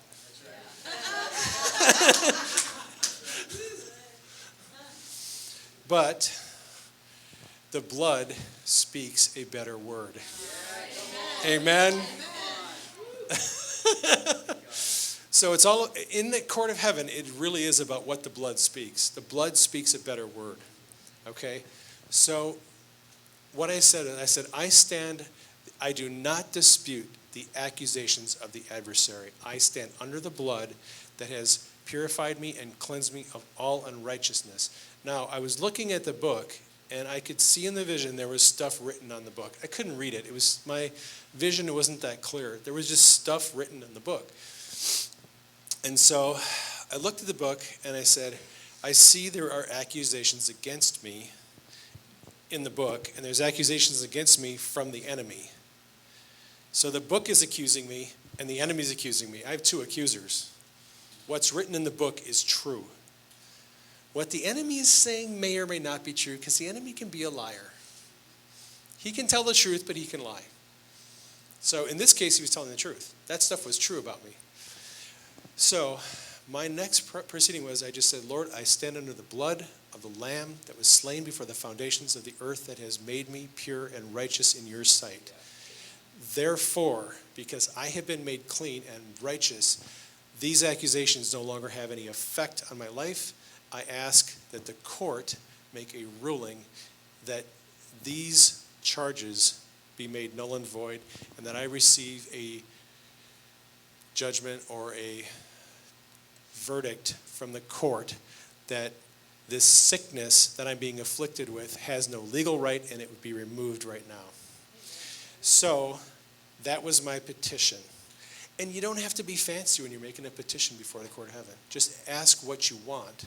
I wanted the sickness gone on the basis that that stuff was cleansed. And so I made my petition and I looked at the book, and the book was, nothing was written in it anymore. What was written on there was gone now.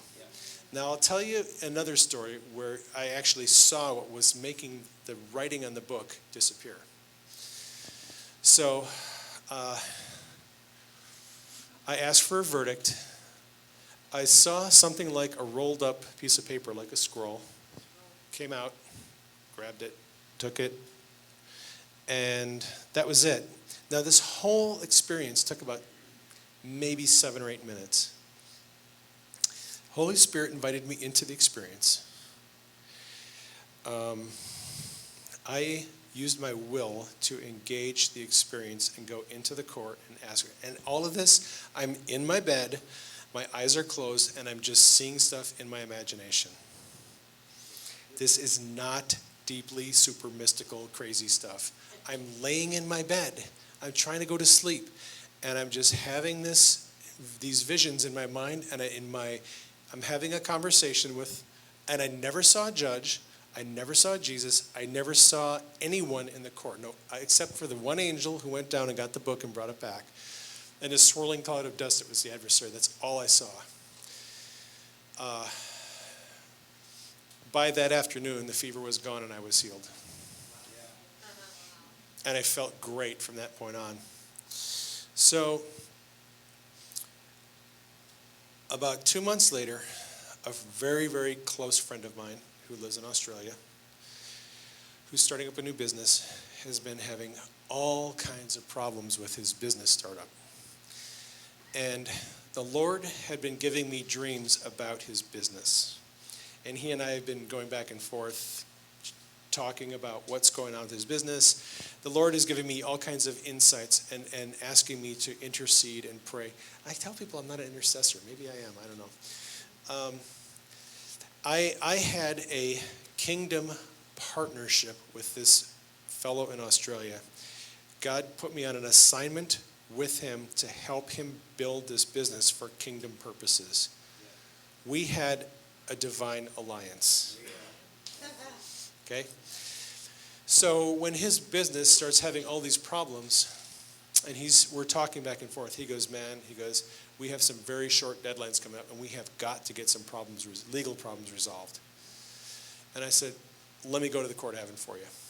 I knew that because of our partnership and the fact that God had partnered me with him, and we'd been partners, and I just knew I had the authority and the legal right to be in court. Now, here's the thing.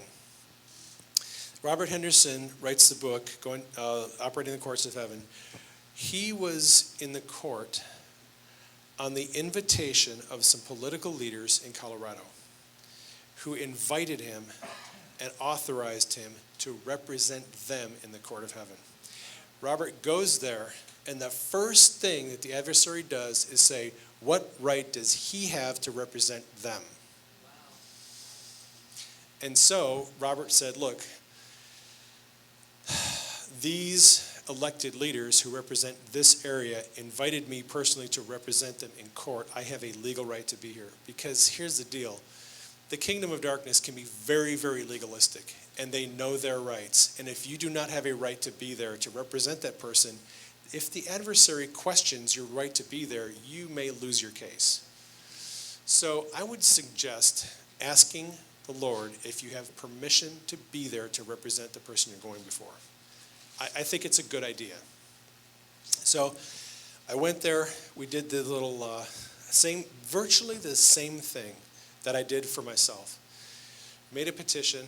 I asked that the obstacles against him be removed. Now here's the thing. The adversary showed up. It wasn't my adversary. It was his adversary. And he had a different list of accusations against him. And I knew they were false. He was accusing my friend of being duplicitous and deceptive and selfish and greedy and manipulative in his business dealings. And I know this guy. He is a straight shooter. He is always out for, in business deals, fairness and equity, and he usually gives people the best end of the deal because he doesn't have a selfish bone in his body.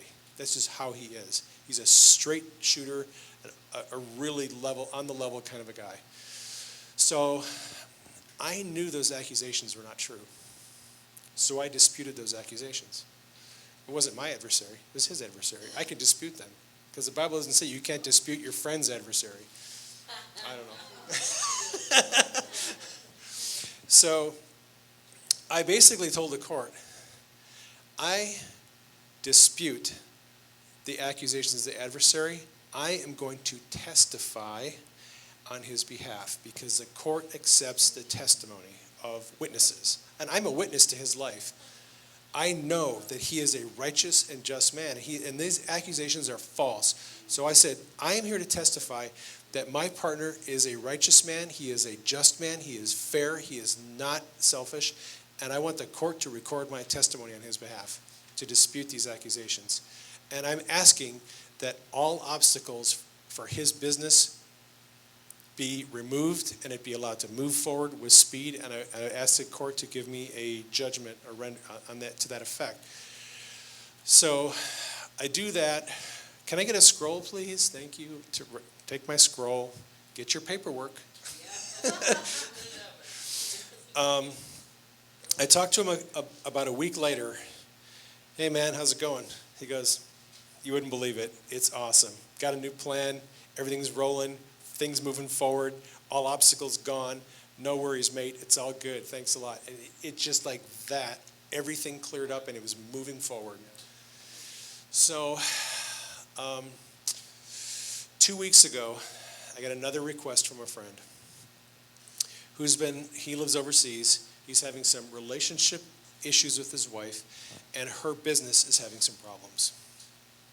He goes, I would really, really appreciate it if you could go to the court on my behalf to try to get some resolution on this stuff. And I said, I'm going to ask permission because he's a Facebook friend.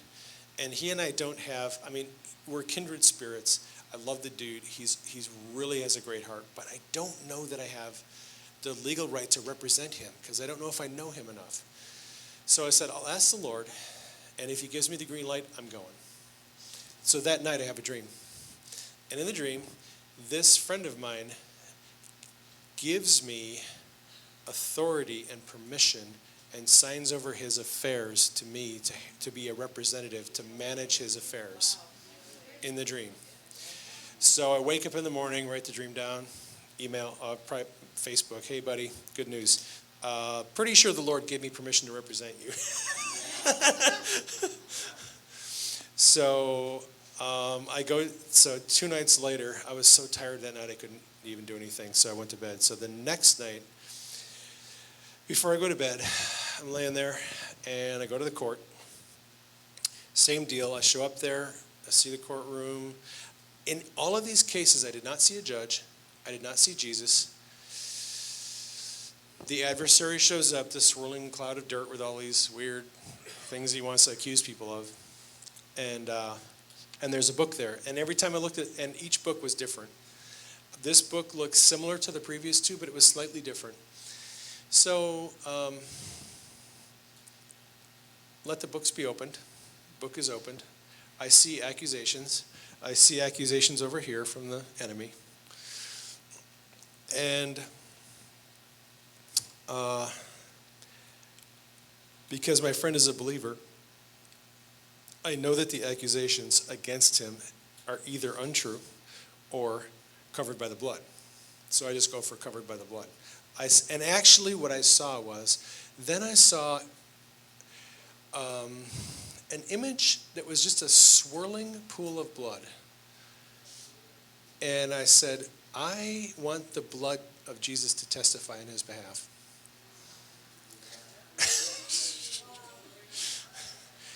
This is just how it works. If the Lord shows you the blood, just ask the blood to testify on his behalf. So I had the blood testify on his behalf, and I saw blood dripping down on the book, that all the accusations, and as I watched the blood hit the book, all the accusations were wiped clean. So I just asked for, so there's two things involved, his wife's personal issues and the business issues, and I just asked the court for a verdict allowing her business to move forward without hindrance, and that the enemy's plans would be null and void, and the opposition to the kingdom business would be ended right now. And then his wife would receive what she needed. And I asked the court to give me a verdict, and I asked for scrolls. And I got 2 scrolls. And I just took them and, hey buddy, good news. I think we got a judgment in your favor. So those are my 3 testimonies with going to the court of heaven. Like a lot of things, it's not rocket science. It's not nearly as complicated or as difficult as some people would like to make it appear. Again, I'm laying in bed, I close my eyes, I see these visions. Oh, look, there's books over there, and I see a book here, and I see this swirling cloud of dust over here that's really irritating. And I just, by faith, I just speak, ask the court what I want, let the blood testify, and the whole thing only takes like 5, 6, 7 minutes. It's, it's fairly simple. Fortunately for me, because of my divorce and my domestic violence and all my things, I had been in court a lot. And I defended myself through all that stuff. So I had a little advantage because I know how courts work. The court, I will say this, the court of heaven operates a little differently than human courts. Human courts, courts of men, will allow people to give false testimony. The court of heaven does not allow false testimony. You bring false testimony to the court of heaven, you had better be fearful, because it is not going to go well for you. You can lie your butt off in a human court, and I've seen people do it. I would not try that in the court of heaven. Don't dispute things that are true, and don't give false testimony. Just things to look out for. The court of heaven is a serious place, and false testimony is probably not a good idea. Let the blood testify you. Let the lamb testify for you. The bride can testify for you. Jesus is your advocate. If you need an attorney, Jesus is the advocate with the Father. I haven't seen him there, but I know he's there, and he'll represent people. Shauna? I've gone to court a few times. I love it. But if you ever get lost or confused or don't know what to do next, you can just cheat. I just ask for a session with a judge. Drives the enemy crazy. But you just ask Father, what am I supposed to do next? And he'll tell you. And you run back and then do it. Yeah. I think, I'm not sure if it was Graham Cook who gave this testimony, but I heard this testimony of someone who went to the court of heaven the first time, and they really didn't know what to do. They were a rookie. And Steve Harmon says, the court will have grace on you if you're a rookie. You have a lot of latitude to mess up. As you get more experience and you go there more often, you need to obey the rules. You need to learn the rules and get in line with them. It might have been Graham Cook. It might have been somebody else. I don't remember. But they were talking about their first time in court, and they didn't know what to do. And they're like standing there like, I'm not sure what I'm supposed to do here. And an angel walks over and goes, ask for the books to be open. So he goes, I would like the books to be open, and book is opened. So you can ask for instruction. The judge and angels, they're there to help you. They'll help you with the legal process. Yeah? Right on. So,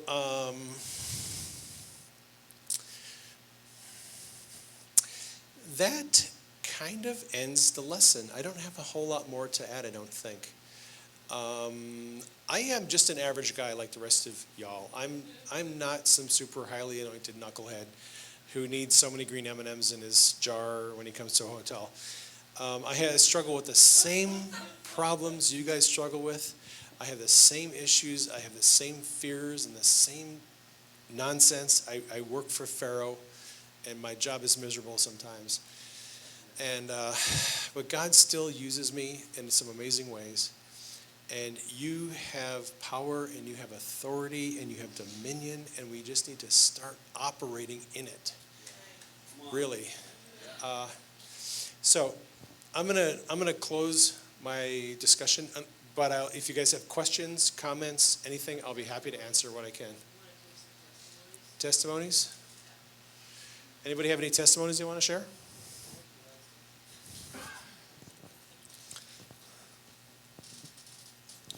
When I came down from Alaska, I was working for this lady in Renton to do some subdivision. And I'd done it in about 2 weeks, what she took 2 years to do.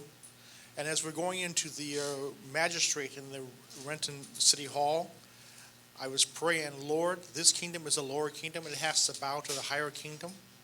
And we got into the courtroom. The 2 employees from the city of Renton were arguing for everything we wanted. We got everything we wanted on the petition for the subdivision.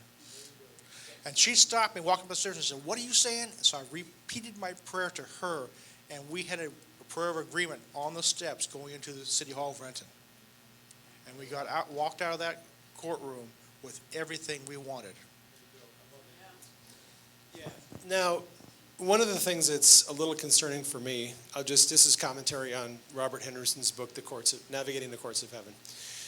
He takes a view that everything in your life, all of your spiritual issues should all be taken to the court of heaven in every case, without exception.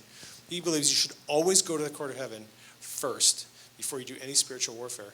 He thinks that we're doing a lot of needless spiritual warfare and suffering needless attacks. And if we would simply just go to the court, get the verdict first, get the legal rights established, and then we can go and walk out our calling and our assignments, life would be much easier. There's probably some truth to that. The problem is, you might spend your whole life in the court of heaven, which may not be a bad thing, but it's a little impractical. I think when I see somebody in the grocery store who's got a dislocated or a torn rotator cuff, I'm probably not going to go to the court of heaven to get their torn rotator cuff healed. I'm just not going to do that, because I know if I lay hands on them, there's a 90% chance they're going to get healed. So I think you need to use wisdom and discernment and realize some things don't need to go to the court of heaven, but some things do. If you're not getting breakthrough, if you've been beating your head against a wall, if you have had lots of prayer, lots of intercession, and nothing is changing, go to the court of heaven. Ask permission at least to go to the court of heaven, or just go there. Yeah. Just to reiterate that God will cover you if you haven't got a clue what you're doing. Until I started listening to Ian Clayton stuff, didn't know that I could go to the court of heaven just because I needed to get there or I wanted to be there. But every time I had been there, and I've been there several times, but when it was time for me to go, every time I knew, because I heard 3 taps of the gavel on the plate, and that was my invitation into the courtroom. And Jesus was actually on the bench every time I went, and he just covered for me.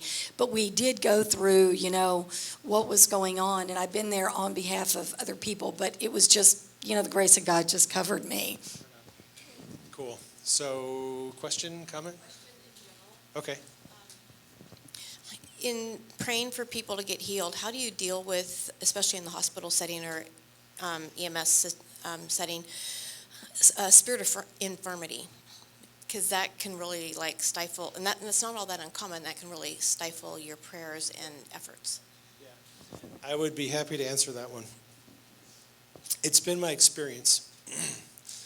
I'm not dogmatic about this, but it's been my experience that when I pray for people who have, where you're praying for them for just doing simple commanding illness to leave and commanding ligaments to be healed and commanding migraines to leave and commanding this and commanding that, and you're not making any breakthrough, then you need to start looking at spiritual things. So, demons and spirits of pain and infirmity.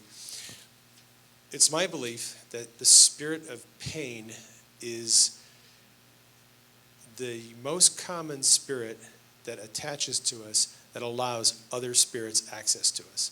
It's like the spirit of pain is a gateway drug. I mean, marijuana is a gateway drug to all the other drugs. The spirit of pain is the gateway demon to all the other demons. A lot of times people get a spirit of pain that will hit them, and they don't realize they have a spirit of pain. And if they don't get rid of it, the spirit of pain opens a door to infirmity and inflammation and fear and cancer and everything else. I really think I've experienced it myself. I've had spirits of pain just jump me out of nowhere. I'm mowing the lawn, I get done mowing the grass, go in the house, gonna get a drink of water, bam, a spirit of pain hits me in the knee, and my knee just hurts like I twisted it or something, or pulled a ligament. But I didn't injure myself. It just, boom, a spirit of pain just hits me. Now, it took me a while to realize what it was. I'm thinking, I'm getting old. I'm just having pain all over my body, pain in my back. But what I realized is as soon as I command that spirit of pain to leave and it goes, it usually, spirits of pain are very easy to get rid of. You just command them to leave, get out, and usually within a minute, the pain's gone. So I recognized that my daughter was getting hit by that, and I was getting hit by it. My wife would get hit by it. After her back got healed, she got jumped by these spirits of pain over and over again, trying to make her think she wasn't healed. So we just became aware that there's these random spirits of pain. It's like if you drive from your house to the grocery store in the spring, you're going to hit a whole bunch of bugs, and they're going to hit your windshield. Right? As you travel through the world, the spiritual world, there are spirits of pain all over the place, and they're looking for someone to attach to. You can't avoid them. They're just there. And you can be walking into an art gallery or a store, boom, spirit of pain hits you, and you have shoulder pain, neck pain, back pain, and it just comes out of nowhere. And if you get an unexplained pain that hits your body, first think it's a spirit of pain and just command that thing to leave. You can just do it in your mind. I do not receive that. Spirit of pain, get out. You're evicted. Because if you don't, what will happen is, next thing you know, you have a little doorway open. And the spirit of pain, Jesus said, when a spirit is cast out, it goes through the dry places, which is a spiritual realm in eternity, the dry places. It goes through the dry places seeking rest. Doesn't find it, it comes back. If its house is still there, it comes in and invites more demons that are worse. So if you have a doorway open and that spirit of pain comes back, it's going to invite infirmity, and it's going to invite all these other spirits to come in, and pretty soon you're going to be a mess. My strategy is first get rid of the spirit of pain, because it's the one that holds the door open for everything else. Get rid of the spirit of pain, then get rid of the spirit of infirmity. A lot of times there is a head spirit that's over all the other ones. Find out who the boss is, and you're going to have to get rid of the boss eventually. So Stephen will back there, he'll interrogate the demons, and he'll just find out who the boss is and get rid of the boss. And if you get rid of the boss, all the other ones have to go. That's sort of some strategies for dealing with spirits of infirmity and pain and all the other things that go along with it. I don't spend a lot of time discerning the presence of spirits. I shotgun. Spirit of pain, spirit of infirmity, spirit of inflammation, spirit of this, spirit of cancer, all you guys leave. I just start just hitting as many spirits as I can. I just command them to all get out.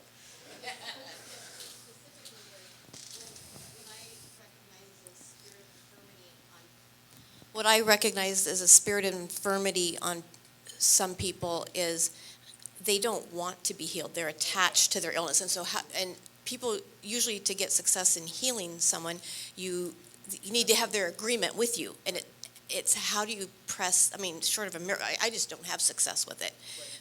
So that is a really good point. The problem is, if a person is willfully allowing sickness to remain in them because they would rather have their disability check than be healed, or they like the attention from their family because the family takes them to all their doctor's appointments and they get all this attention. Whatever it is that the person is getting from their sickness, as long as they want to hang on to their sickness, you're not going to be able to get rid of it. their mind has to be renewed and their mind has to be changed, and they have to exert their own will and say, I do not want this anymore. I'll take a chance on losing my disability check. I'll take a chance that my family is not going to care about me. I want to be free and healed. That's the sad truth of people who have this infirmity, is the spirit of infirmity is there because they've allowed it to be there.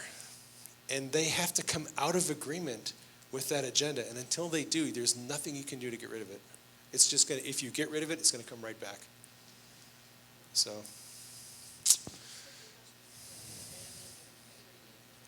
I don't know that there is a difference. She asked if there's a difference between commanding and decreeing. I think decreeing is just, when I command, I'm speaking to a specific thing.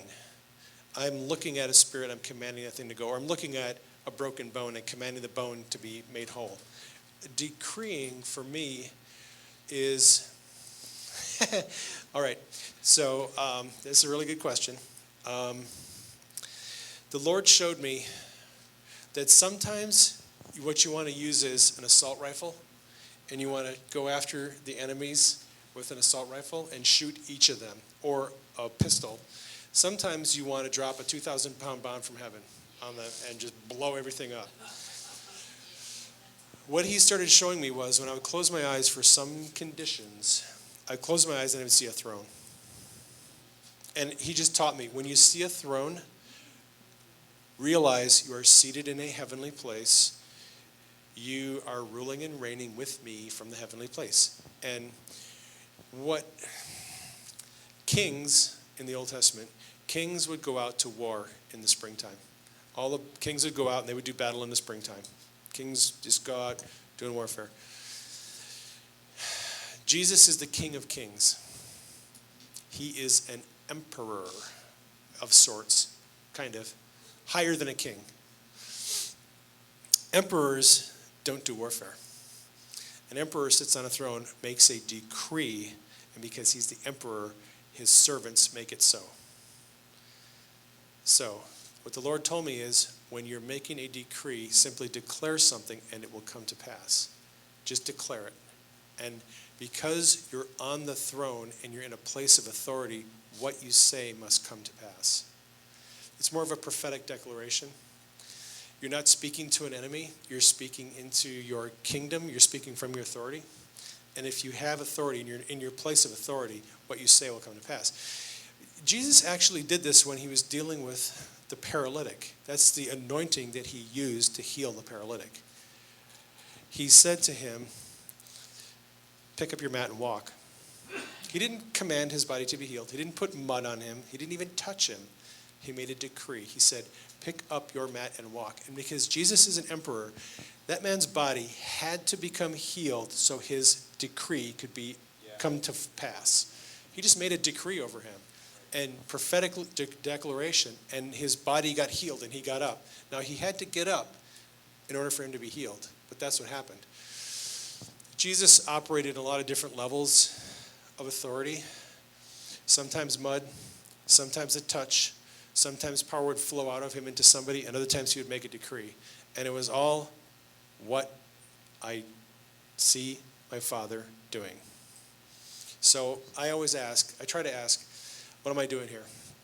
And if I see a throne, I know I just make a decree. Now I saw 2 cancer patients healed 2 days in a row. 2 tumors disappear from Facebook prayer requests. One was a thyroid tumor and one was a brain tumor. And in both cases, I simply when I prayed, I saw a throne. I made a decree. You're going to go into the operating room. The doctor is going to find no tumor. That's it. That was all I did. And in both cases, I got a testimony the next day. They went into OR. They couldn't find the tumor. It's just gone. So if the Lord leads you to make a decree, just make a decree and rest, and that it's done. The decree or the declaration, the prophetic decree is, like Dave was saying, from the throne. So when because you're an heir and you're a co-laborer with the king, the emperor, then what you declare by his spirit then is written. So a decree becomes a law. So as he said, what he decreed then has to happen. because it was written as a law, because he decreed it. He created it because God created with his words. Dave was creating by God's words. Yeah. So get the book. Don't get the CD. Because I actually talk about that in the book. So in the year 2000, when my dad was in the hospital dying, like 2 months before he died, I spent the night in the hospital room with him. And I went to the bathroom, and I came out, and I saw him walking out the door with this mom who had died 10, 15 years before. And I said, "Dad, where are you going? What do you think? When the cat's away, the mice can play." And he said, looked at his mom, and she said, "It's not your time." And he went shh, right back in his body. Well, when I woke up in the morning, I'm like, man, that was a wild dream. And I looked at my dad and I said, "So how are you?" And he said, "So Lynn, when the cat's away, the mice can't play." And I said, "No, Dad, it wasn't your time." And he literally died 2 months later. And when he died 2 months later, he was nice enough to pay her a visit before he checked out. Or after he checked out? When he checked out, he was on his way. She had another dream where he appeared to her and gave her a message. And she was on an airplane, flying back, and she gets a call saying, "Your father just passed away." So you can make of that whatever you want. But June, yes, Craig, sir. The invisible man that the cameraman can't see. Stand up. My daughter.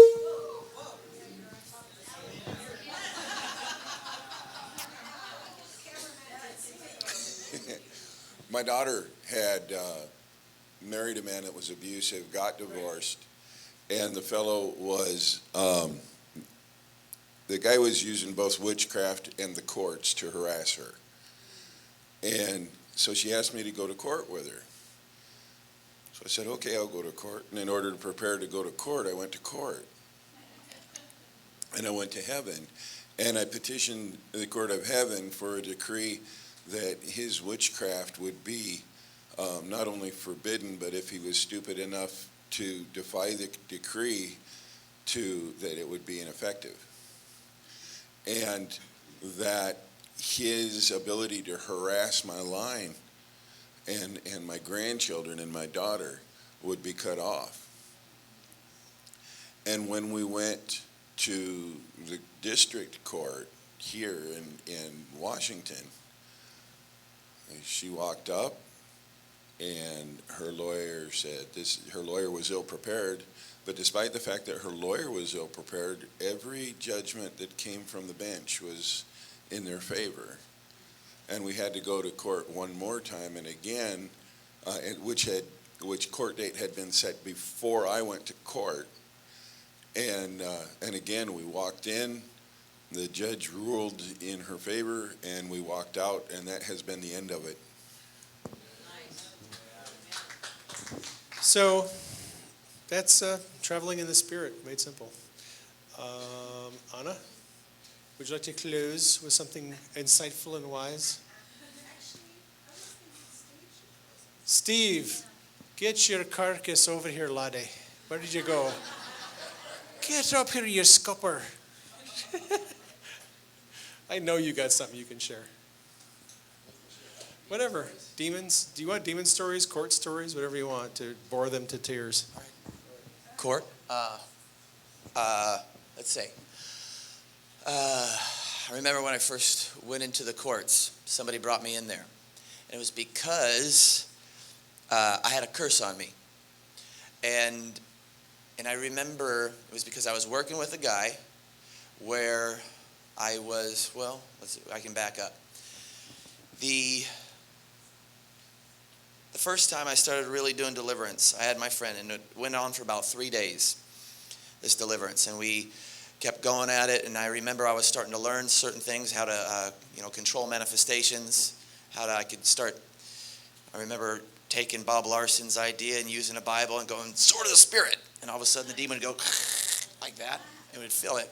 And I go, I wonder if I can just pretend I have a sword in my hand. And it worked. And I wonder if I could speak a sword. And I go, right now there's a sword going in your back and it's twisting. And the demon would cringe and feel it. And I'm like, this is cool. And so I just started doing a bunch of things. I'd blow on it. I would do all this stuff. And what was good is that I had a friend who was all open to that. So he was like a perfect specimen for me. He just let me do whatever because he thought it was cool that I would do it to him.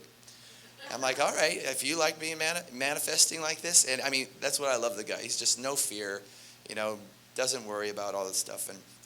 And so we would just go at it and go at it and go at it. And so the second day we were doing stuff, and there was like these demons that would not come out. And I remember we were learning more stuff in the spirit. And I was telling this story yesterday where he's manifesting this demon of anger and rage. He's manifesting at me, and he's really mad and ticked off. And then all of a sudden, okay, we'll back up. I'm just going to quick little thing that my angel, Zazriel, Zaz. I met him the day prior to that. We put the little deliverance on hold and had a good hour conversation, me and my angel, and I learned a lot. And what I really learned was how relaxed they were when it came to fighting. I mean, they were just so nonchalant. I mean, it was just like everyday business. And he would joke around. I'm like, why are you joking? This is a deliverance. We're casting out demons. Got to get real serious. I got to anoint myself and get all this prayer coverage. And so, and I asked him, I go, how do I get this demon out? And he's like, just tickle his nose. And I'm like, okay. And so we were done. He gave me the name because the demon wouldn't tell me the name. And so I started tickling his nose like that. And then all of a sudden, that demon just started flipping out like this, just shaking like that. And we're laughing. My friend's laughing while he's doing this, while he's manifesting at the same time. He's laughing. And then the next thing was, he was sitting there, and all of a sudden, the demon, he's talking to me, and he goes, "You motherfucker." And all of a sudden, he starts choking like this. And my angel's behind him, literally choking him. And I have this on audio. And I start laughing. And my friend's laughing at the same time while the demon's choking. He goes, "You son of a... You motherfucker." And he goes, "You God for..." Like every single time. And I was on the floor laughing. My friend, he was laughing at the same time. Because, just being choked, but it wasn't hurting him. But it was definitely hurting the demon. So the demon tried for 5 minutes to get a curse word out, and he couldn't do it. And so after that, we were doing it. Then, yeah, he was just sitting there. He was laughing at it too. The demon was just so ticked off, and we were doing different things. That demon was throwing punches at me. His fist would stop about an inch to my face. I would say my face is fire, or I'd say I have spikes sticking out of my face, and I'd press my hand against his fist, and then the demon would pull his hand back like that. Because my angel had said one thing. He said, you're limited by your own imagination. You can do whatever you imagine. And all of a sudden it just flipped my eyes, like the reality of what Jesus was teaching us in this. It wasn't just so much about the casting out demons part. He was like, you need to know what you can do. Yeah. The power that you carry by speaking things into existence, by imagining things. And it changed my whole world when it came to doing deliverance and came to working, how we approach the whole scary world. And so, we were just doing so many different things. And I remember the abilities we were doing. When he said you can do whatever you want, we were literally we were puppeting the demon, and our angel was helping us. He was even giving us ideas of what to do.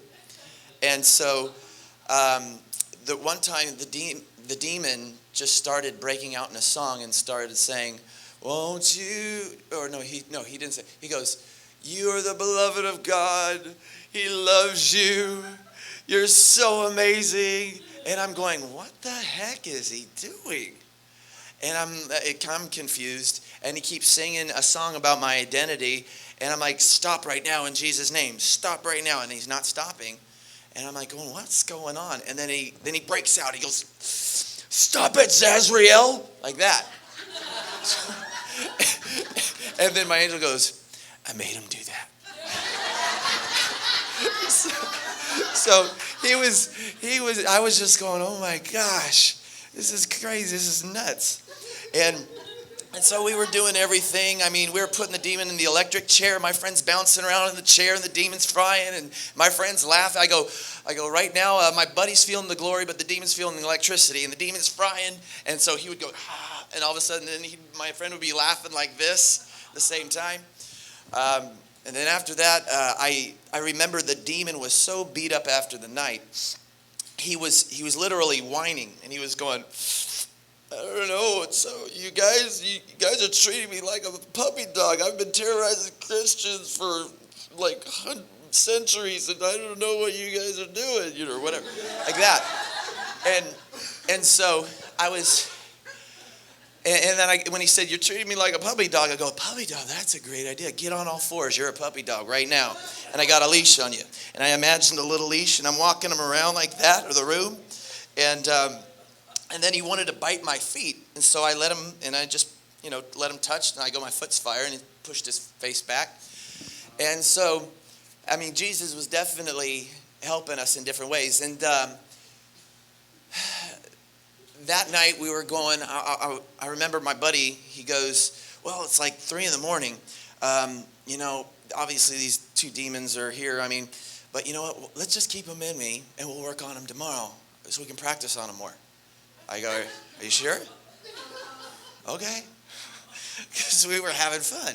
So he's like, sure. And so the next day he shows me, and he goes, look what I learned when I was at work today.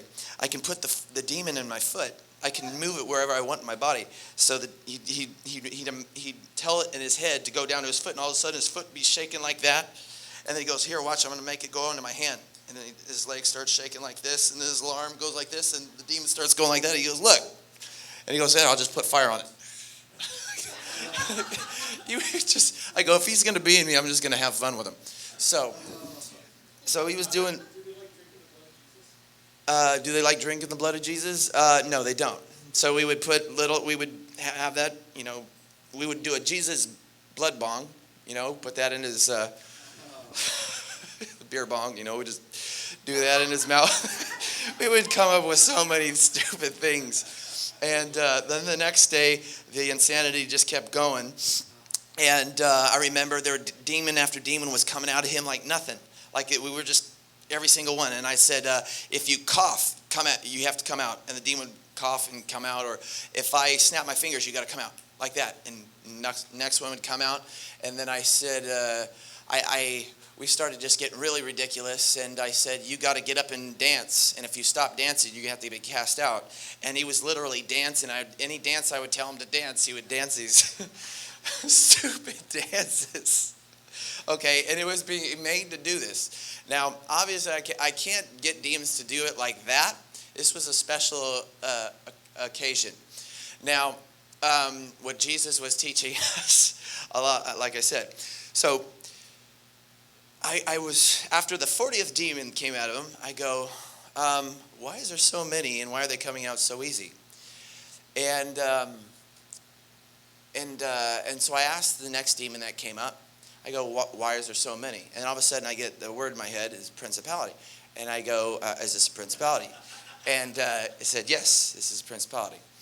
And so I called the next demon up, and I go, what's your name? It said, judicial unrighteousness. And I said, all right, I created something in my imagination, and I put it on his head, and I said, right now, I'm going to subvert your will. Like that.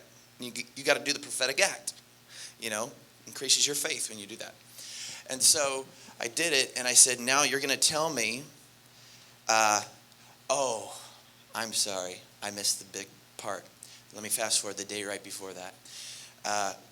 When I was trying to get these 2 demons out, or these whatever demons, I couldn't get them to come out. Now, I don't tell many people this story.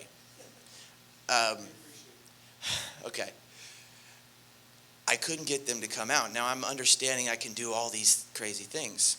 So, I could get the demon to do all this stuff, but I couldn't get it to come out. So I said, no, what I remember talking about a friend around the street, and a next door neighbor, and I was wondering what demon was on him, and all of a sudden that guy's demon shot into my friend, and he started raging at me like this and saying, "What are you doing? You called me out," or something like that. And I was like going, okay. And then I started saying something about the principality over this region. And then all of a sudden, this demon flew in my buddy and manifested, and his name was Devastation. And I'm like, okay. I got him out of the way real quick because I didn't know what the heck was going on. And so what I did, I moved these guys out of the way, and I was speaking to the two that were there, and I said, I have an idea. I'm going to make them think I'm Satan, and then I'm going to redirect their orders. So I did something to the demon's mind, and I said, I'm Satan. And I go, hi, like that, and I changed my voice. And I said, I have new orders for you. And it goes, really? I go, yeah, first thing I thought of, I don't know why. I go, you're going to work with the President of the United States. And he goes, you're sending me to the darkness of the abyss? And I'd never heard that was actually the principality over the United States. I can't remember the spirit's name. But that's what its name was. Translated. I mean, my friend didn't know anything like that, but that's what the demon said, the darkness of the abyss. And so I'm going, yes. And he came right out. He came literally right out. And then the next one, I made up something. I said, you're going to go and you're going to have time off, and I'm going to send you into some sort of paradise. He's like, you could do that? I go, yes. And I mean, he was on the ground like worshiping me like this, okay? So I had the demon. I know this is all crazy, okay? It was crazy when I saw it too. So I told the demon to go, and I sent him somewhere in the Pacific Ocean, and he came out. And those were gone. That night, when we left, we're walking out the door. My friend feels great, and all of a sudden, he gets hit as he walks out the door, and like a legion of demons started coming at him. And I go, let's go back inside. So we go back inside, and there's clanging. Of course, I called in a bunch of angels, like 100 of them, thousands of them, and there's just this fight going on. Ching, ching, ching, ching, ching, ching, ching, ching, ching, going on all over the place. And my friend's head is going like that, because he's hearing all this stuff. And I mean, and I'm going, oh crap. I'm trying to do Jesus, help, Jesus, And so going back to the next night, that's why I said all these demons were coming out real easy, and I said principality. So I'm going back, and I'm talking to judicial and righteousness, and I say to this demon, and all of a sudden, Jesus manifests. I mean, Jesus is there, but he manifests, because all of a sudden the demon goes like this, and he looks right to my left. And I said, and Jesus comes into the room, literally stands right there, and he's not in just his normal Jesus form, he's in his revelation form. He's got his girdle on, his eyes are a blaze of fire, and he's right there, and because I had the demon describe him to me. And the demon goes, his eyes are a blaze of fire, and he's doing all that stuff, and he just didn't want to look at Jesus. And so Jesus made him start talking to me like the demon. I even recorded this conversation. Everything he was saying, there is a principality put on him, and there are 4 curses put on him because of what you did, Steve, and you have one put on you, and there are 4 foundations, and there's one on his back here, on the back shoulder, one on the back shoulder here, one on his lower back, one on his lower back. And the demon says, the demon is telling me everything. He has to. And the demon said, this really sucks that I have to do this because Jesus is making me do this. And he says, the way you remove the foundations off of your friend, is you got to have an angel. They have swords and tridents that will remove each foundation. There's 4 of them. Command the angel to remove it with that. And then after that, there is a pipe in his back, and you need to have Jesus pull that out when you do that. And I said, okay. And he says, for your curse, John, your friend John, is going to pull it off you tomorrow night. And my friend didn't know. The demon didn't know. I was already going to meet with my friend John, and I didn't know anything about the courts. And I was already going to meet him. Me and my girlfriend had an appointment with him the next day. And the demon goes, tomorrow night, John is going to pull that off for you. And I'm like, okay, cool. So I did everything. My friend felt everything pull off him when I'm having all the angels do it. And then I had Jesus pull it out of him, like that. Thing came out of his back. And my buddy went down on the ground. And they were all gone. So he was taken care of.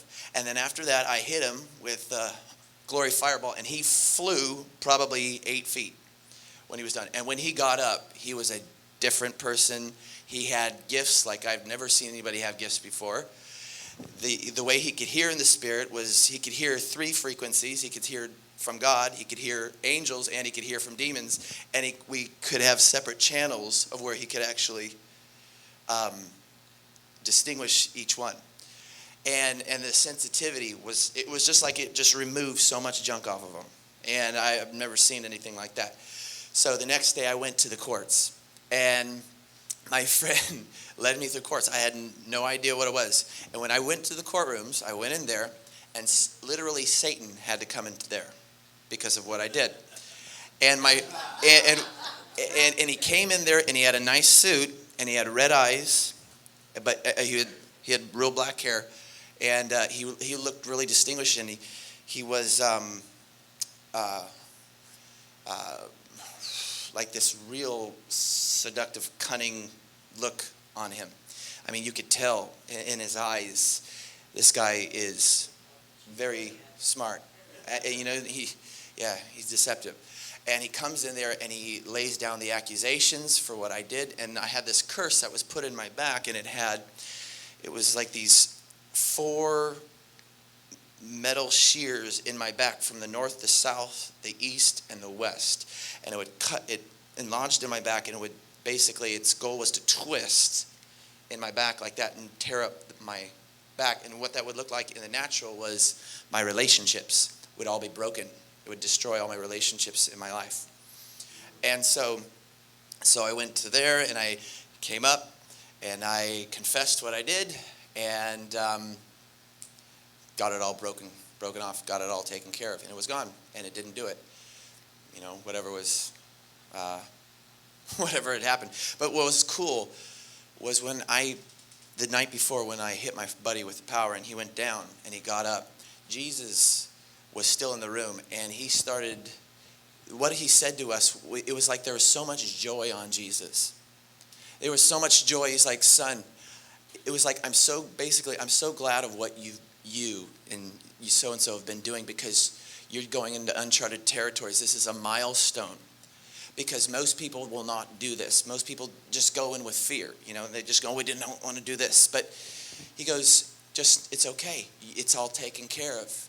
I mean, and what I know now, obviously, there's things you just can't do. I was getting grace because of my ignorance. It was my first time. And when you do things, when you just go into that place for the first time, God is not going to just lay it down on you. But he doesn't want us to go in there with that apprehension and that fear, because, so, yeah, there was just a lot from that. And it was, I know it's trippy and all that, the story, but there's so much more that happens. And I think the biggest thing that I wanted to share was what I said earlier about what we carry, what we can do, the power that we really do have when we can speak things into existence. Yes, we're throwing swords, we're doing things like this, but it's the aspect that we can do it. It's the aspect that we can have power, that God has given it to us to actually transform people, transform this world. And there's ways we can do it. And when you become like a child, you can't enter the kingdom, or you can enter the kingdom of heaven. And that's the verse that God was giving us through that entire time. Become like a child. Become like a child. And, so, yeah, it's good stuff.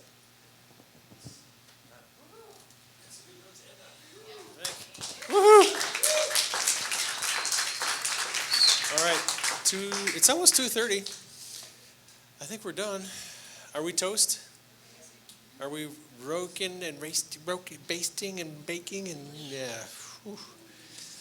Thank you all for coming. It's been great. Thank you very much for showing up. Thank you for supporting.